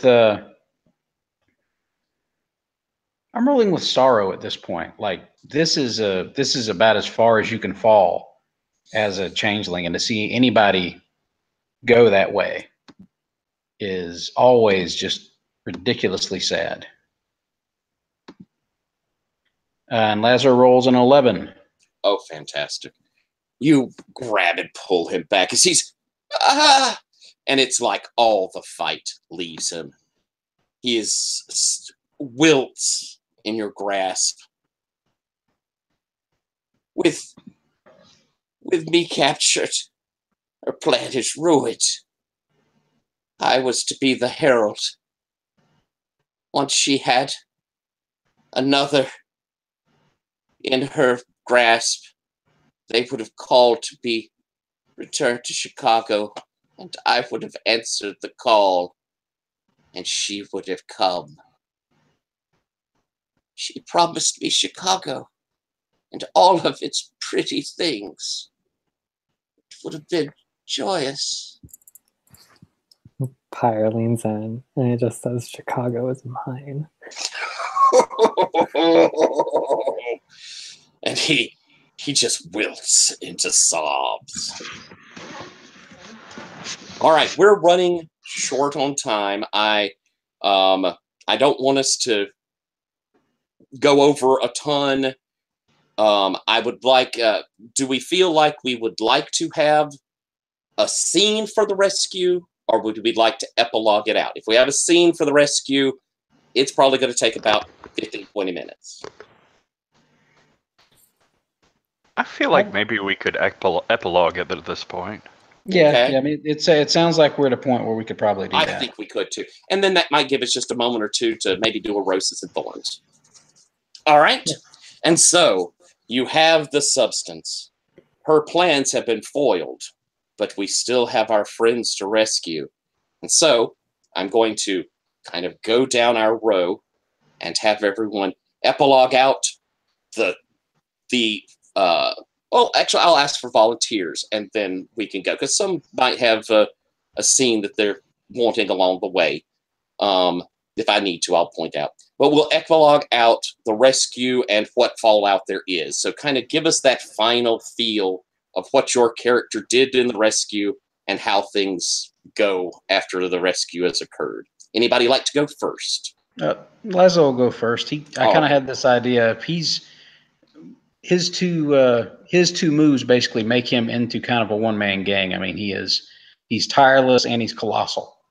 So he just rolls in first and just basically mauls his way through the attendants, the hounds, just is kicking and stomping and smashing his way through everybody, which creates an opening for everybody else to run in and take out any stragglers and get a hold of our companion and get him out of there. All right. And after the rescue, what's a final image we see of Laszlo? He's got two of the huntsmen, grab each of them by the ankle and is flinging them back into the pursuing dogs. Excellent. All right. Someone wish to volunteer for the next one? I was kind of hoping that this could be like a bittersweet ending, that we try to roll in, but it's too late. Well, we haven't heard, so we break the barrier, but it turns out that this is just like a pre-room for the Fae, and we are too late, and our friend was already dragged into Ferry. While we been trying to deal with Beck and Cole. So while we followed the plans of the Queen, she exacted the price for this. Oh, that's so sad. What is our last image of Red? It sounds like we've fought our way through to discover they're gone. What do we see for our last image of Red? I think he stands around those fallen hounds and with a head down and holding, grabbing something that belonged to Carl, that was left behind as he was taken away. Oh, that's lovely. Ooh, who would like to go next? I have an idea. Okay. I think when we bust in there, I did that contract I did at the beginning, but it worked this time. So I think when Pyre is like doing this whole thing with their like actual Fae appearance, it's like the white marble that's on fire and this like huge amount of like radiating light. But then when we see that Cal isn't alive, kind of just like sputters out, a little sad. All that work we didn't get our buddy. Mm. Oh wait, no, actually, hold on. Let me retcon that. Okay. I just had a better idea. It's still sad, but before the like contract goes out, I think maybe that like huge amount of sorrow intensifies it, and it just like blasts and melts away this whole little like pocket in the hedge. There's no more ice, and then he's sad. Oh, that's beautiful. So the summer sun just shatters this frozen place. Oh, that's lovely. Yep. Wonderful. And Patrick, for Echo. So I think there are these like shattered shards of like icy foundation sticking up where her like castle or her manor was here. And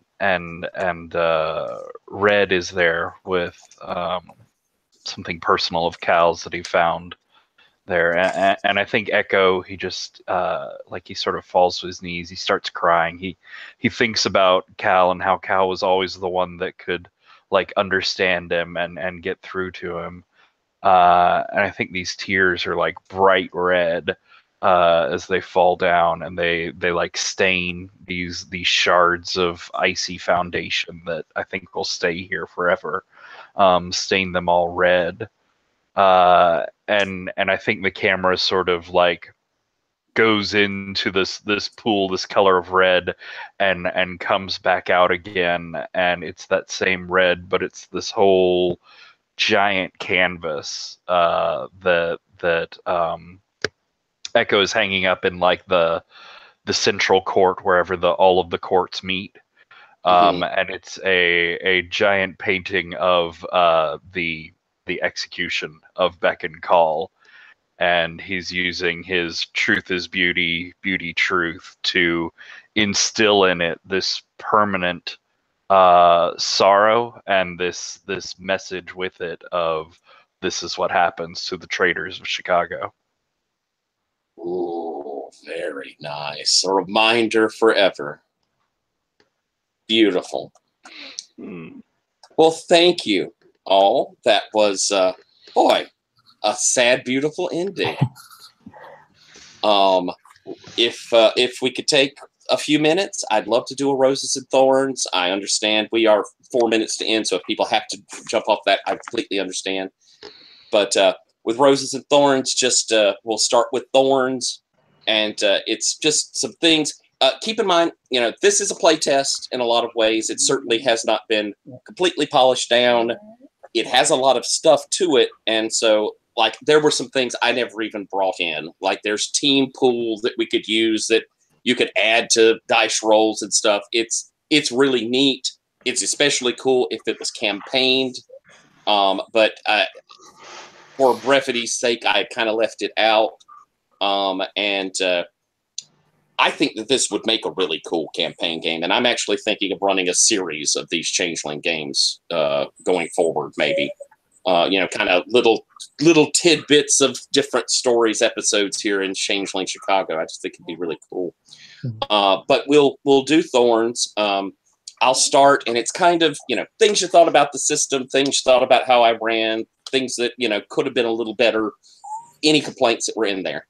I'll say that even running it and a couple of times now and having read it, I still did not do as much as I should have. I hate that I kind of gave short shift to you, Darren, and Chris, because that first character creation was long, and it's involved. So I feel like I short shifted y'all there, and I apologize because it's a shame, and I think in a in a campaign game, it would really sing, and you'd want to have that. But I wanted us to get to action. Other than that, I will say that I probably bangled a few rules. So, Lowell, if you watch this, I'm sorry I sort of bangled your rules a little bit. It's a really neat game, Bo, and so I intend to keep getting better. But that would be a thorn for me. How about you, Chris? Start us off. Any thorns? I got a little confused between the different playbooks that were already out there. As I said, I had read through some of the PDFs and kind of had my character kind of put together, I thought, and then coming into the spreadsheet and finding out everything had sort of switched around a little bit. Some moves weren't there. That tripped me up a little bit. And even some of the basic moves had changed a little. So even the PDFs I had downloaded to kind of keep track of those didn't help me all that much. So yes, that was a little frustrating. But that's something that, now that I know they're on a spreadsheet, I could just download the spreadsheet. I just didn't realize that was something I needed to do. And I should have made that clear when you guys came in. I am so sorry, because everything ended up being on that spreadsheet, and I should have let y'all know that. I again apologize for that. Darren, any thorns? It's just that it's in the play tests here right now. It's just super dense. I think maybe it is just hard to kind of grasp in a 1 or 2 shot like this. With a full campaign, of course, it's going so much slower. It'd be so much easier to work into this kind of stuff. Yeah, I think that was the hardest thing. There was just so many moving parts to keep track of as we were going. That was hard. Okay. And that's completely fair, because it does have a lot. It's a busy game. Philip, any thorns? So I really like this, the mechanics, especially from that it's based on the Urban Shadows. It's great, but I don't feel like this works out that well for a short campaign, especially the setup of multiple deaths and with rotating players. It's hard to use them, and it's an investment for a longer game, and it seems great, but for a shorter one, I don't know if it pays off. And I'm also not a fan of the change for the emotions as the base of the role, because I'm kind of a munchkin, and I will use just one emotion that is stronger. So I think I like when the rules limit me in how much I can try to bang out of a single attribute. I can see that. Patrick, thorns? I'll agree that there's a ton in there, and for shorter form game, there probably just needs to be some shaving down on the character creation process. Get it more manageable so that you can get to play a little sooner, especially for something like a 2-shot. I love the game though, so it's hard for me to complain too much about it. But yeah, the time balance for what we had was maybe a little off, and I don't know. It's sort of again, maybe it's a personal preference, or I can't really decide exactly how I fall out on this. But it felt like there were some situations where we were doing multiple different moves for something that probably should have just been solved by the first move. But then again, a lot of those situations turned into deeper, more complex situations because of the sort of stacking moves. But there were a couple of situations where I was like, oh, okay, yes, we got through this. Oh, no, we're doing 3 more moves for this. Yeah, there was some move stacking, and that part of that is on me for, kind of hitting move after move after move.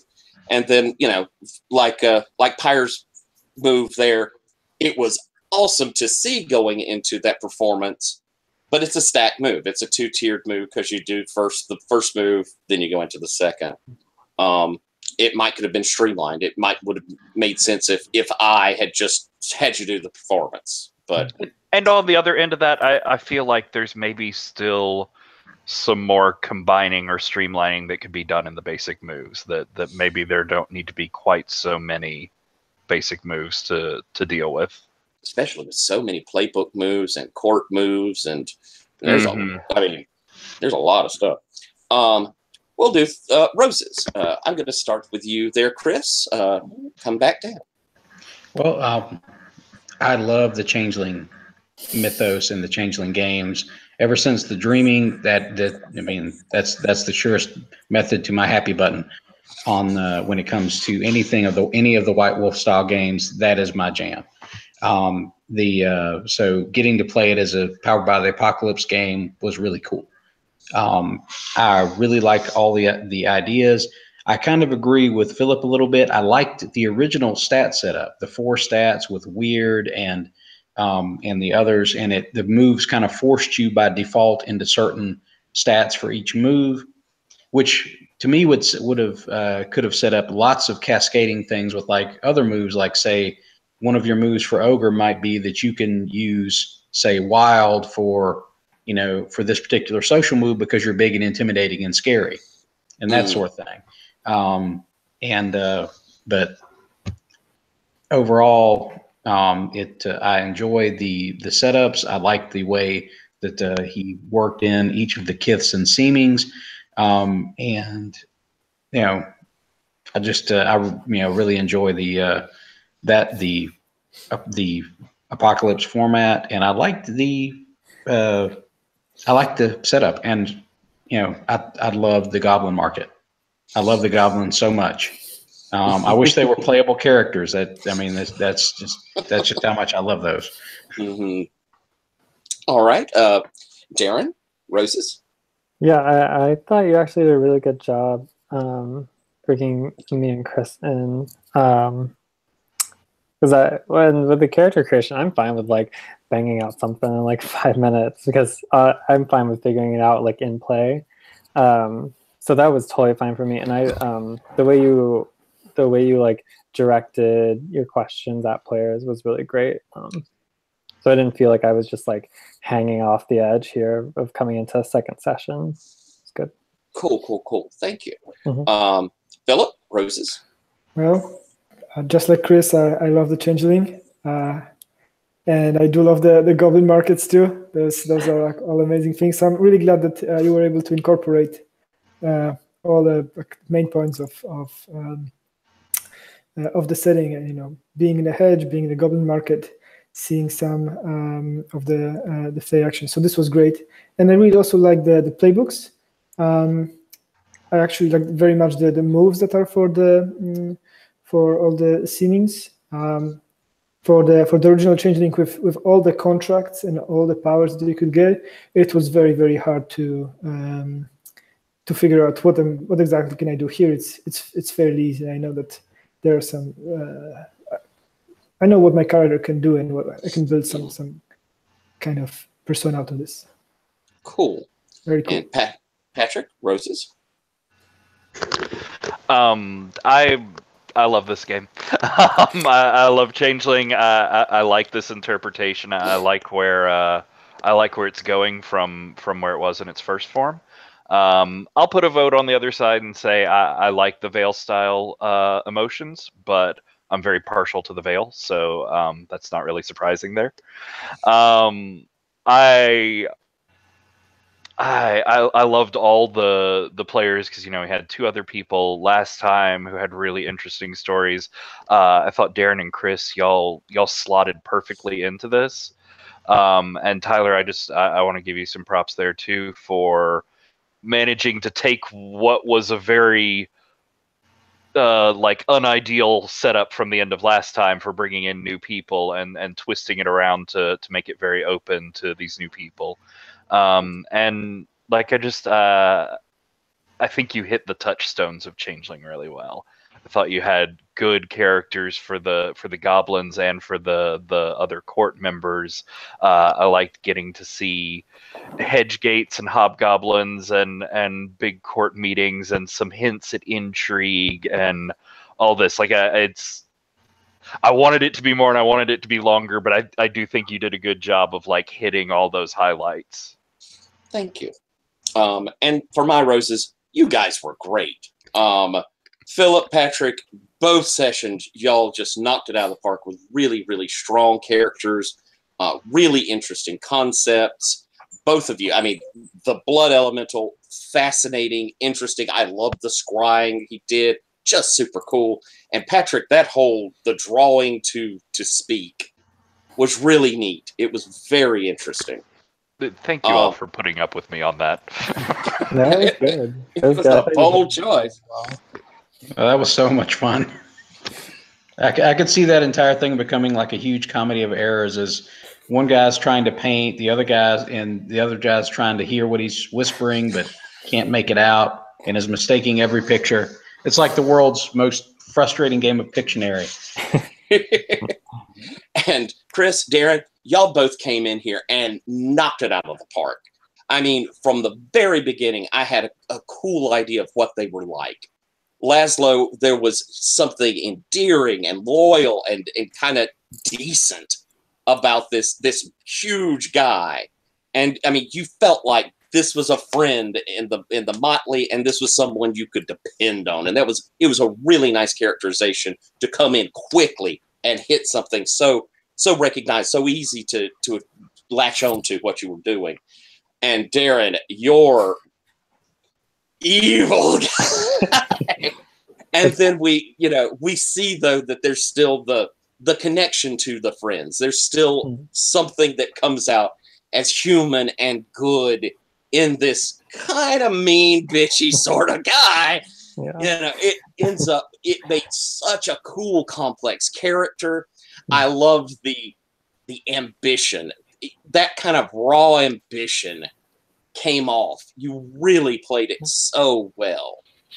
And I mean, it wasn't like over the top, just, I'm trying to take it all over. There were nice, subtle little points where you could see you taking these little advantages, moving yourself up. Nicely done, beautifully done. Thank you. For the system itself, while I do think it has, the moves could be tightened up. I like that it's here to support me in a lot of things. I like that he did do those freehold moves. I like debt moves. We didn't get to them, but he has some moves out there for situational things that are really clever and well done. And those playbook and court moves they're so exhaustive. I mean, it's so many of them that you can make, any sort of character. There are limitless things that your character could be each time you played. I do think, and I agree with y'all, it needs a longer arc. It needs probably more than you can do in 2 sessions, because that character setup can be a bit long and involved. And kind of like you said, Philip, you're investing a lot in a 2-session game for something that's not going to have as much chance to pay. And that's a shame. So, but I do think it would make a lovely campaign game. I mean, I could see, or, even if you give it just, I think with 4 sessions, it's going to have more chance to pay off. But I bet this thing really sings when you get up into those 9, 12 sessions where you do a nice complete arc and you get a chance to develop those characters out and resolve debts and stuff. I think it can really sing for that. I do think I may end up putting more games of it up. I'm going to toy and think about the idea of how, where we think on these stats. I tend to trust Lowell on what he makes. I think he's a brilliant guy. I like Vale too, but I can see where it does help to have that in a game like this, that kind of definite things you're having to use rather than coming back to the same stuff, or, having these moves be attached to something. But I'm going to think on that. Urban Shadow stat block helps define the characters out a little bit more too. Because when you talk about like a character with high weird versus low weird, what does that look like between like a Darkling and a Ferris? Yeah. I mean, it's something for me to think about, and it, I take in what y'all are saying, and I see it. I mean, I see what you're coming across with. I love the Veil too, though. So Like either one. Well, on the upside of the emotion wheel is that it also really works into the court, so it actually streamlines the number of stats you had to keep track of. Because in the original system, you did have the 4 base stats, then you had the 4 court stats, and you had to so you were effectively keeping track of 8 stats. Yeah. Different ones to try and pick out which ones to roll. And I honestly, I kind of I could see getting lost in all of those as you're trying to track, especially if you brought in court moves a lot, which we didn't have quite as much of. I mean, that could have gotten really unwieldy for everybody after a little while. Mm-hmm. And maybe it just means that I need to, or the GM needs to, kind of push where what you're pulling from for each roll. Kind of do a little lead in of, okay, well, you're in this situation. This seems like it's anger. If it's not that, can you tell me where it's coming from? And maybe highlight a stat and then leave the opening for, well, no, I'm feeling that this is coming from sorrow because I remember this and this. And, that will give the chance to play with those, but still kind of push for some stats. I'm going to think on it. But again, with Roses, I love playing with y'all. I love Changeling. Been playing it forever. World of Darkness is is my game. Been playing it since the first came out. And y'all were all so good. So freaking good. So thank you guys for playing. I'm going to end our broadcast here.